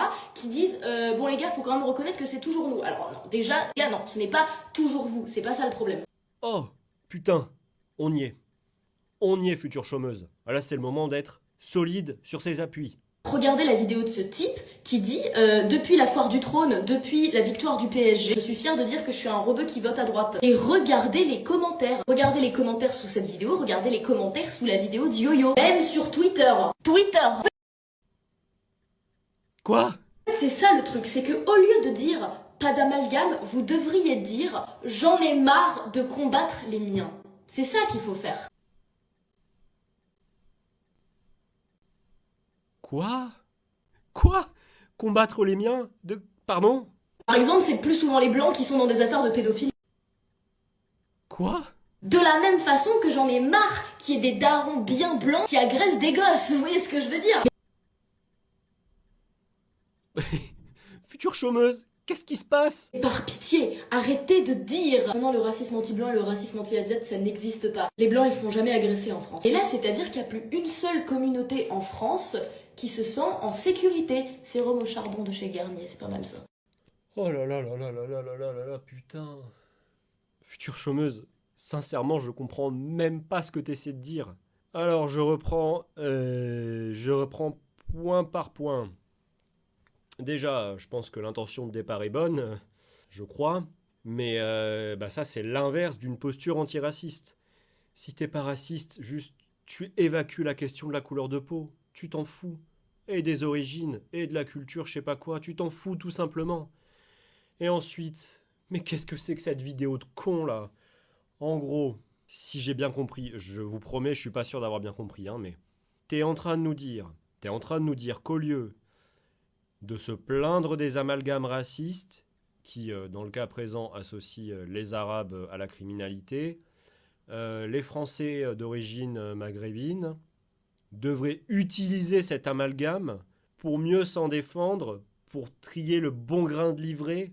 Putain, future chômeuse, je suis sérieux, je comprends même pas ton projet. Et tout ça pour chouiner derrière sur le racisme anti-blanc, anti-asiate. Oh là là, comme si on pouvait comparer les deux, putain. La route est longue, camarade. Mais la partie la plus savoureuse de toute cette histoire, et c'est là où on voit que tes repères moraux, tes repères politiques, c'est chaud sa mère, c'est quand tu essaies de donner des gages, de faire un espèce de un point partout, la balle au centre, et que tu nous tentes un genre de contre-amalgame en nous disant, par contre, à contrario, la pédophilie, ça, c'est un truc de blanc. Et 3 choses. La pédophilie, c'est pas un truc de blanc, c'est un truc de mec, déjà. Hein. Voilà, not all men, mes couilles. Hein. Et puis on l'a déjà dit sur cette chaîne, mais c'est un truc qui est ultra répandu, qui touche toutes les couches de la population, qui est souvent un truc incestueux, bref. Et donc, oui, en Norvège, les pédophiles sont majoritairement blonds aux yeux bleus. En Namibie, ils ont essentiellement la peau noire. Au Sri Lanka, ils ont une carnation, je sais pas, choco-caramel, j'en sais rien, mais ça n'a rien à voir avec la couleur de peau. Qu'est-ce que c'est que ce commentaire? Pourquoi tu précises? Idem pour la criminalité en général, c'est hors sujet. C'est pas lié à une appartenance ethnique, la criminalité. On se tue à vous le dire. Moi, je vais pas revenir là-dessus, hein. Petit 2, eh ben, il faut rassembler les troupes. À zap. Ouais, faudrait que tu causes vite fait de tes histoires de pédophiles blancs avec tes copines du collectif Némésis, du coup. Parce qu'elles ont pas eu le mémo, apparemment. Et en plus, tu follow Alice Cordier sur Insta. Sympathique fréquentation. Qu'on soit clair, pour moi, il n'y a rien de plus grave que de faire un salut nazi ou un tatouage d'une croix gammée. Si tu fais un salut nazi avec l'intention de faire un salut nazi même pour rire, t'es pas mon ami. Donc il y a déjà un canal de communication qui existe, fonce, grouille-toi. Hein. Le collectif Némésis, il a plutôt tendance à dire exactement l'inverse. Hein. Les courageuses militantes Némésis. Bon, à moins que tu nous dises derrière qu'en fait... Alors par contre, dès qu'un enfant en France dépasse les 18 ans, dès qu'on n'est plus dans de la pédophilie, là, il y a des chances plus élevées d'être agressé par un noir ou un arabe. Peut-être que tu es à moitié d'accord avec le collectif Némésis.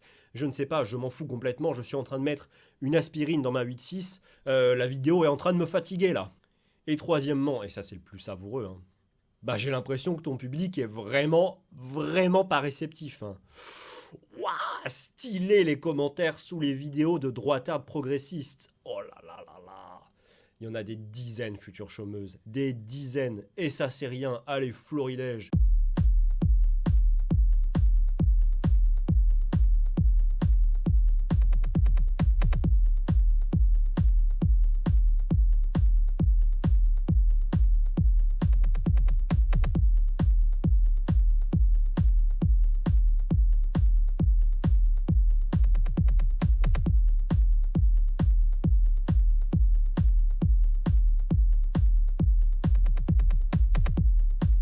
Sous toutes tes vidéos, c'est la cour des miracles. Les commentaires les moins graves, c'est ceux postés par des gens qui ont juste l'air débiles. On en est là, c'est chaud.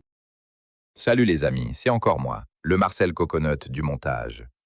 J'ai oublié d'ajouter un passage dans ma vidéo, où Future Chômeuse nous parle du meurtre raciste d'Aboubacar Cissé.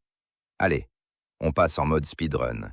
Voyons combien de temps il lui faut pour transformer une occasion en or de condamner le racisme et d'affirmer ses valeurs de droite progressiste en chouinerie ambiguë de droitarde malhonnête et / ou stupide.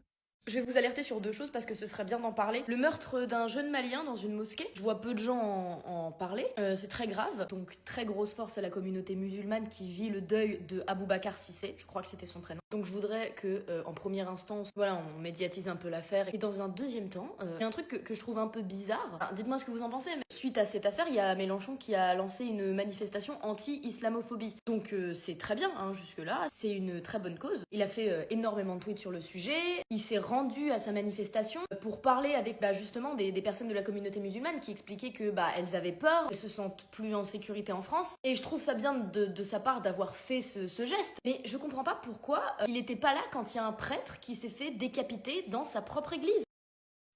Bravo Future Chômeuse, très impressionnant. Tu es vraiment sans équivoque et pertinente quand tu parles de racisme. Je n'ai pas du tout envie de me défenestrer. Je sais pas ce que c'est la droite progressiste, future chômeuse, la tienne là, mais ça m'a pas l'air super rodé. Et j'ai un peu l'impression que t'es seul à bord du navire. Et en fait, ça on peut le dire à chaque fois que tu évoques une de tes convictions progressistes. Regarde, tu fais une vidéo pour nous chanter les louanges de l'influenceuse Ophélaï. Donc, une influenceuse musulmane et voilée. Super, bravo. Je devrais pas te féliciter pour ça, mais oui, je le remarque. Bravo à toi, j'en sais rien. Mais dis-moi, si je vais sur la page de Tous Résistants, un compte de street art patriote, Dieu du ciel, auquel tu es associé sur plusieurs publications, et que tu follow également, qu'est-ce que je vois? Ah ouais, ok, ah ouais, fuck le voile, carrément. Comment tu concilies les deux, future chômeuse? Aimer le contenu d'une femme voilée et tolérer que tes collègues balancent un truc pareil. Comment ça se passe? Ah, t'es pas d'accord avec eux sur tout? T'es pas d'accord sur tout? Je croyais que si, je croyais qu'il fallait tout amalgamer. En tout cas, tu unfollow direct, hein. Et ça, t'es d'accord? C'est Monsieur Kev ou Mister Kev, j'en sais rien, je m'en bats les couilles, un sympathique trublion du collectif Citoyen Patriote, également dans ton petit cercle Insta là, on fait comment, future chômeuse? Toi aussi, t'es pour que l'islam quitte l'Iran? Ah non, non, juste l'islamisme, hein, juste l'islamisme. Ben alors, qu'est-ce qu'il a écrit, Mister Kev, sur sa pancarte de merde? Allez, dissocie-toi. Tu t'es excusé pour ton soutien à Quentin. Très bien, bravo. Ça, c'est un geste de clarification clair et courageux. Je le dis avec toute la sincérité possible. Mais aucun ou presque aucun des malades avec qui t'as fité au moment de faire l'hommage collectif ne s'est donné cette peine, future chômeuse. Aucun. D'ailleurs, aucun de vous a retiré la vidéo, hein, ce qui me semblait s'imposer, putain de merde. Ça devrait t'alerter, ça devrait te poser question. En fait, la seule autre réaction post-révélation que j'ai trouvée, c'est celle de Le Braque, un vidéaste sur lequel on fera peut-être un truc un jour, hein, et un vidéaste que t'as l'air de bien apprécier.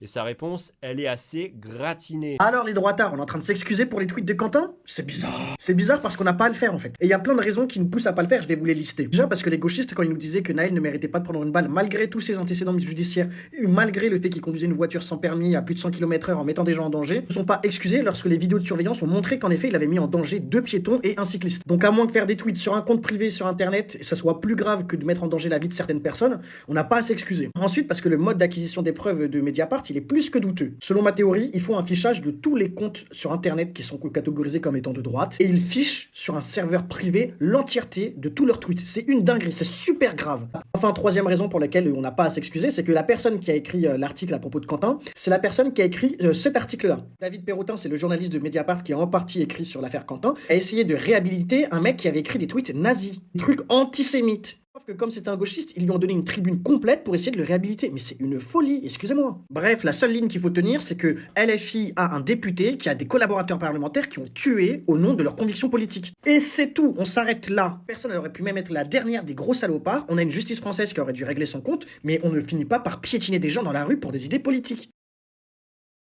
Ah ben, future chômeuse déclassée. Déclassée. Le Braque qui se glisse en haut du podium de C'est celui qui dit qui est avec brio et maestria. La droite radicale mais tolérante et progressiste dont tu nous parles, elle n'existe pas. Certainement pas dans les cercles au sein desquels tu évolues. Tu nages avec des fâchelards pur sucre et tu fais comme si de rien n'était. Ça me laisse vraiment mais sans voix. En fait, c'est complètement le bordel dans ta tête. Tout se mélange. Il n'y a jamais de fond, il n'y a jamais de concept, jamais de prise de hauteur. C'est du commentaire. Et souvent, c'est du commentaire trouvé sur Twitter, putain. Mais évidemment que ça va être de la merde. Réveille-toi, future chômeuse. Je n'arrive pas à comprendre. Je ne comprends pas qu'on puisse être plutôt antiraciste, antisexiste, anti-homophobie, de bonne foi, selon moi, à nouveau, hein, et ne pas réaliser que l'ERN et ses métastases n'ont virtuellement pas bougé sur ces questions depuis les années 70. Et franchement, ça me rend triste. Ça me rend vraiment triste, future chômeuse. Vraiment, je ne comprends pas. Ou plutôt, je n'arrivais pas à comprendre. Et puis, j'ai vu la lumière. J'ai compris.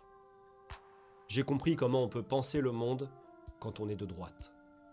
J'ai compris comment l'esprit humain est capable de contorsions qui défient les lois de la nature, les lois de l'espace et du temps. J'ai compris comment on peut vivre à l'intérieur et à l'extérieur de la réalité. Quand j'ai vu la vidéo de Future Chômeuse, la démocratie s'est perdue en chemin. MDR. Ça fait plaisir de te voir, bonjour Stéphane. Salut Agnès, tu reviens du bureau de vote toi aussi? Bah écoute, ouais, à l'instant là. Alors vous avez voté pour qui? Bah écoute, cette année avec Stéphane, on s'est dit qu'on allait peut-être voter pour Jacques Chirac. Ok, d'accord, super. Bah nous écoute, avec mon mari, on s'est plus reporté sur François Mitterrand, pour le coup. Ok, ouais, il y avait des choses aussi intéressantes dans son programme. Salut les gars, bah je vous ai pas vu au bureau de vote, pourtant vous êtes inscrits à ce bureau-là. Hein. Ouais, c'est parce qu'on vote pas. Mais t'as voté pour qui toi? Bah écoute, très sincèrement, j'ai voté pour le RN cette année. MDR, putain le gros facho, t'es un giga facho. Non, arrête, putain, pas fait ça quand même. Putain, non mais est-ce qu'on peut revenir à l'époque où c'était la honte de voter à droite, s'il vous plaît?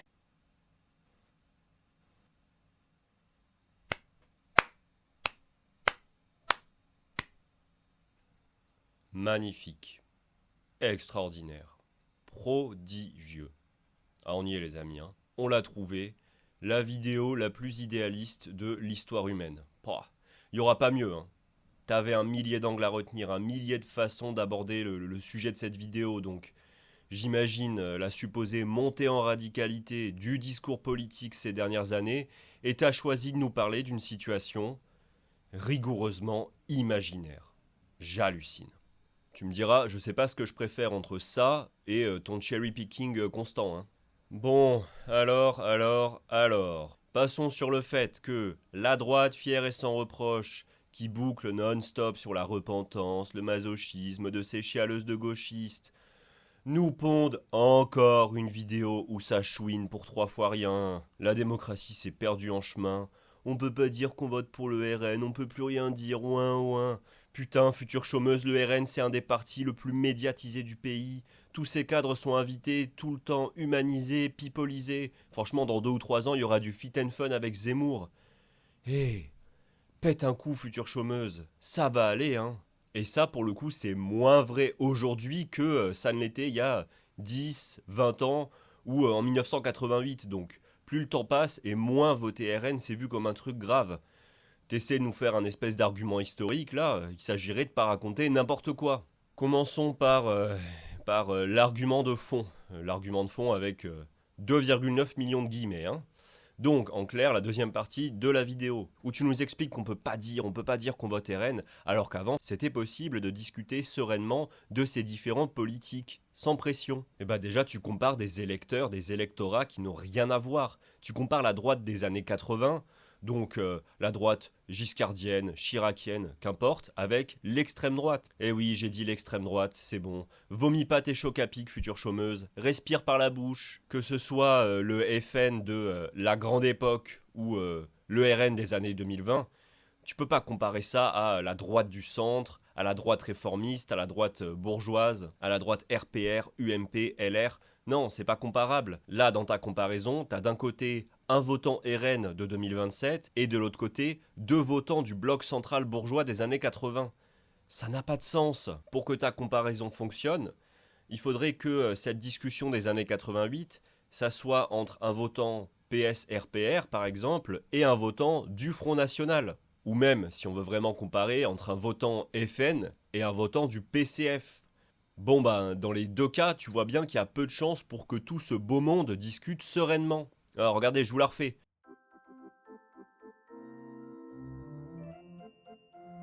Oh Thierry, ça va? Oh oui Nicolas, on est au calme avec Ginette. On revient du bureau de vote. On a voté pour le PCF, pour la Joigny. Tu sais, l'opposant historique à la guerre d'Algérie, qui a bataillé pour faire adopter la loi Guesso, qui est l'un des militants les plus vocaux en France sur le sort de Nelson Mandela. Ah ouais Thierry, ah super. Bah moi j'ai voté pour Jean-Marie Le Pen. Tu sais, celui qui a torturé en Algérie, qui s'est opposé à la loi Guesso et qui traite Nelson Mandela de terroriste. Décidément, certaines choses ne changent pas à droite. Ah ouais Nicolas, ok, ah super. Ah bah, c'est vrai qu'il a de bons arguments, hein. Nous, on s'est plutôt reporté sur un mec qui ne professe pas l'inégalité des races, mais je comprends et respecte ton point de vue.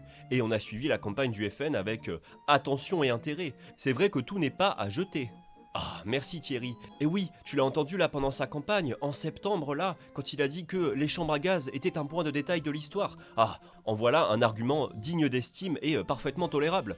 Ah ouais, c'est vrai Nicolas, c'est une remarque intéressante. Tu sais quoi? Je vais y réfléchir pour la prochaine fois. Oh, heureusement que le journaliste l'a laissé parler jusqu'au bout, qu'il a fait preuve d'ouverture d'esprit et de patience. Quel plaisir de vivre dans une société démocratique et apaisée comme la France des années 1980. J'espère qu'on ne perdra jamais cette atmosphère d'écoute et de concorde.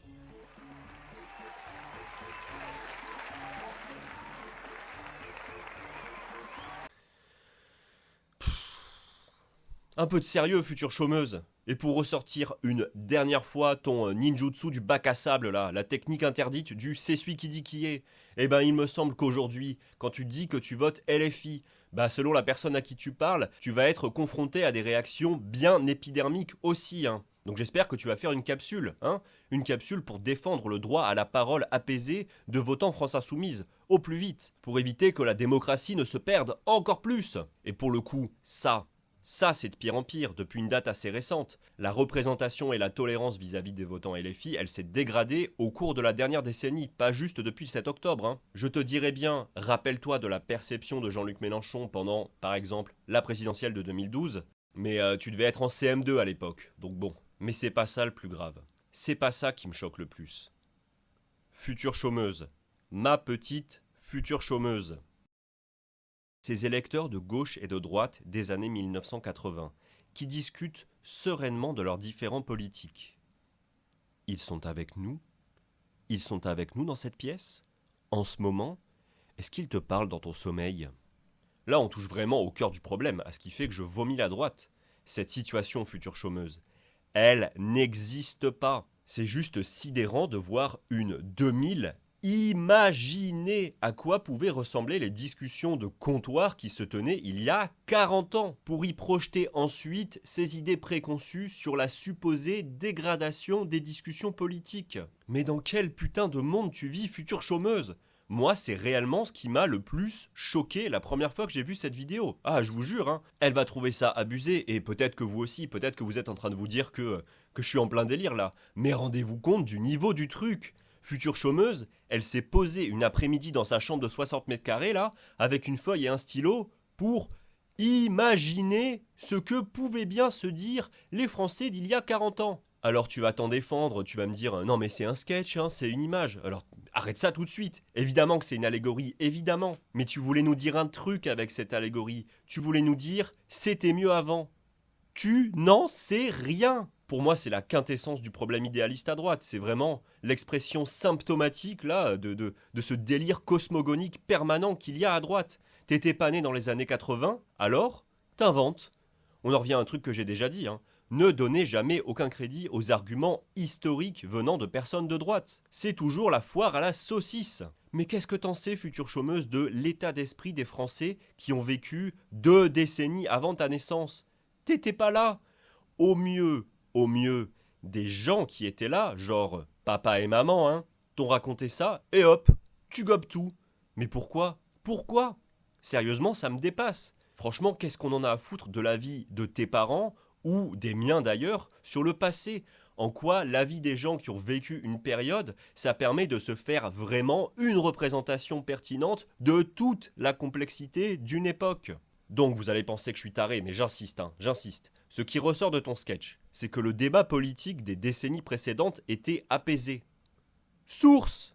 De quoi tu parles? Dans les années 1980-1990, l'espace public était déjà complètement saturé de panique nauséabonde de l'opinion publique. L'opinion était déjà méga clivée sur l'avortement, sur l'immigration, sur la libéralisation de l'homosexualité ou sur le port du voile. Tu crois vraiment que les gens de gauche et de droite discutaient de tout ça calmement, sans s'interrompre, en sifflant un petit verre de rosé?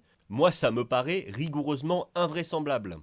Putain, future chômeuse, elle pense vraiment qu'au moment du discours, du bruit et de l'odeur de Chirac, donc 3 ans après cette situation de 88, hein, c'est vraiment la même période, hein, eh ben, les pro-Chirac et les anti-Chirac, les droitards et les gauchistes, là, ils sont tous allés boire une bière pour dire « Oh, allez, on a des différents politiques, mais on a le même maillot, hein. Allez René, fais péter l'accordéon, haha. Qu'est-ce qu'il fait bon de vivre en France où on dépasse nos désaccords. Oh, regardez dehors, un militant du Front National qui colle des affiches, là, dans la rue.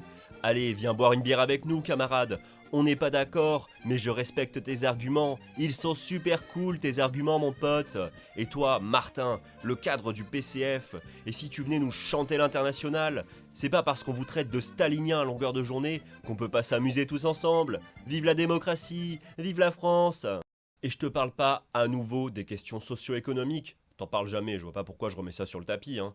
Mais tu crois vraiment que les Mitterrandiens, dans les années 80, ils écoutaient les Chiraciens vanter les mérites de la casse sociale, prêcher le libéralisme, sucer le patronat, avec une oreille attentive? Et tu crois qu'en retour, les Chiraciens écoutaient les Mitterrandiens parler de régularisation des étrangers, de la semaine de 39 heures, du code du travail, sourire aux lèvres? C'est hallucinant. Mais va juste faire un tour sur la chaîne YouTube de l'INA. Regarde les micro-trottoirs. Regarde vraiment à quoi ressemble la majorité des gens du commun. Va voir un peu comment ces gens-là parlent de leur adhésion à la droite ou à la gauche en 1960, en 1970, en 1980, etc. Et ose revenir nous expliquer qu'on était plus détente et zen à l'époque. Et même si on parle pas des discussions entre Français moyens, mais cette période, c'est juste une série d'engueulades télévisées que je ne pourrais même pas résumer ici tant elles sont nombreuses. Je sais que c'est un sketch, que c'est une allégorie. Je sais que de tout temps, oui, il y a eu des gens pas du tout d'accord politiquement qui pouvaient s'entendre malgré tout. Mais c'est une minorité de gens, ça pèse que dalle. Tu peux pas tout simplifier à ce point, future chômeuse. C'est honteusement exagéré, c'est pas honnête du tout. Et surtout, t'étais pané, putain de merde. Bon, j'avoue, je suis un peu en train de craquer là. Et c'est pas le bon angle. Ok.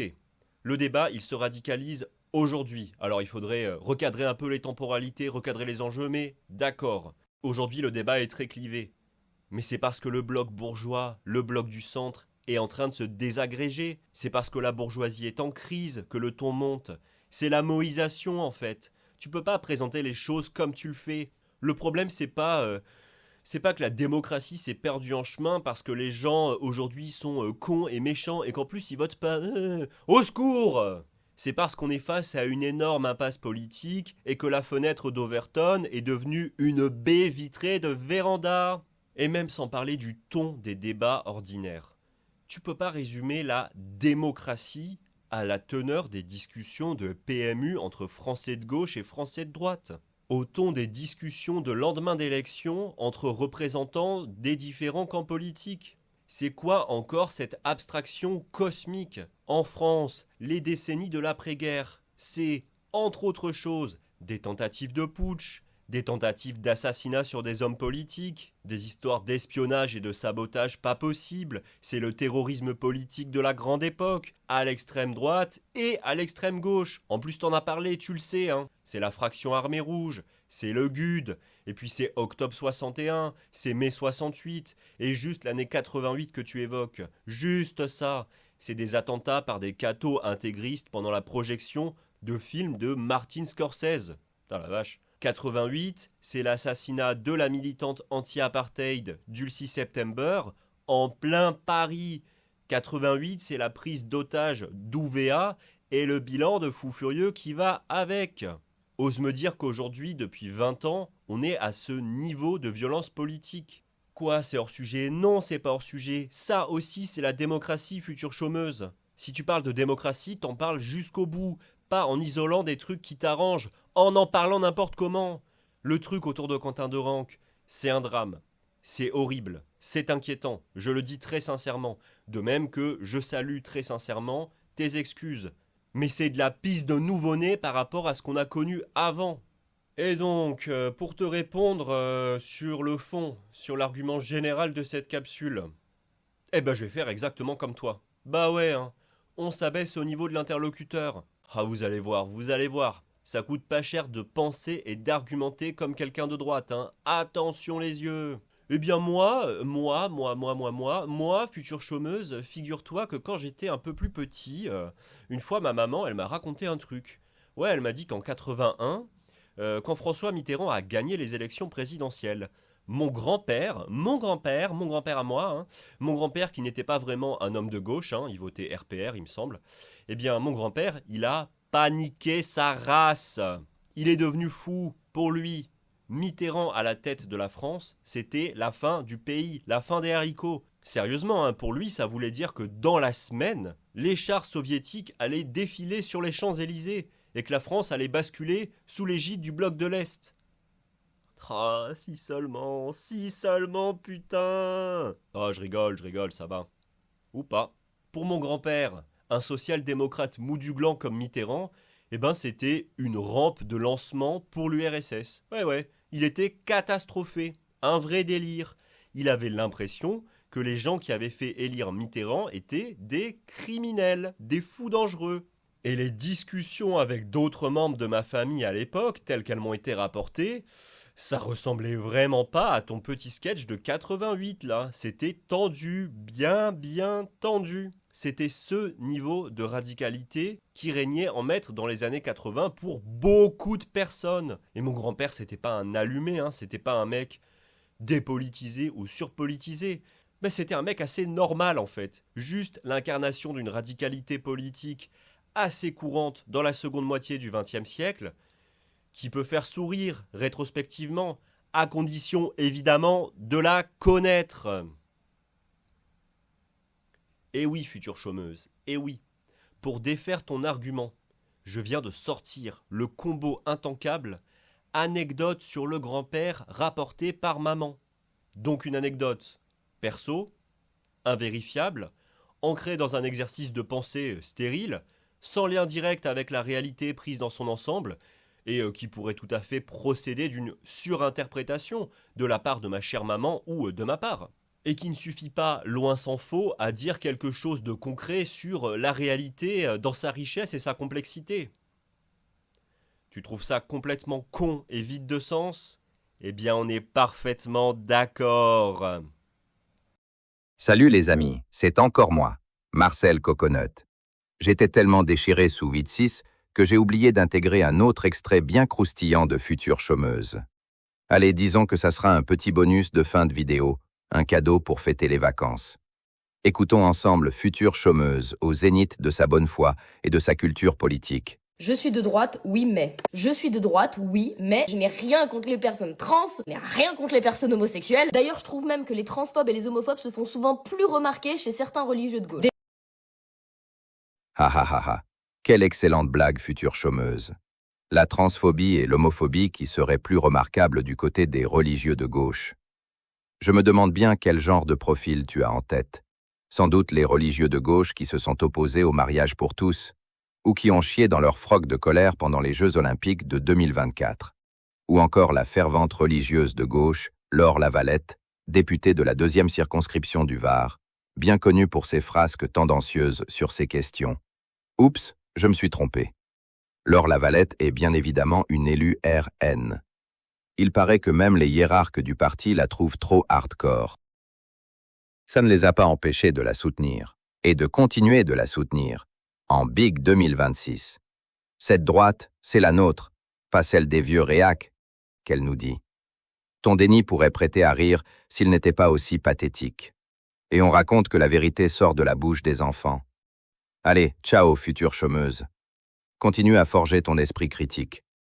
Tu as encore beaucoup de boulot, il me semble.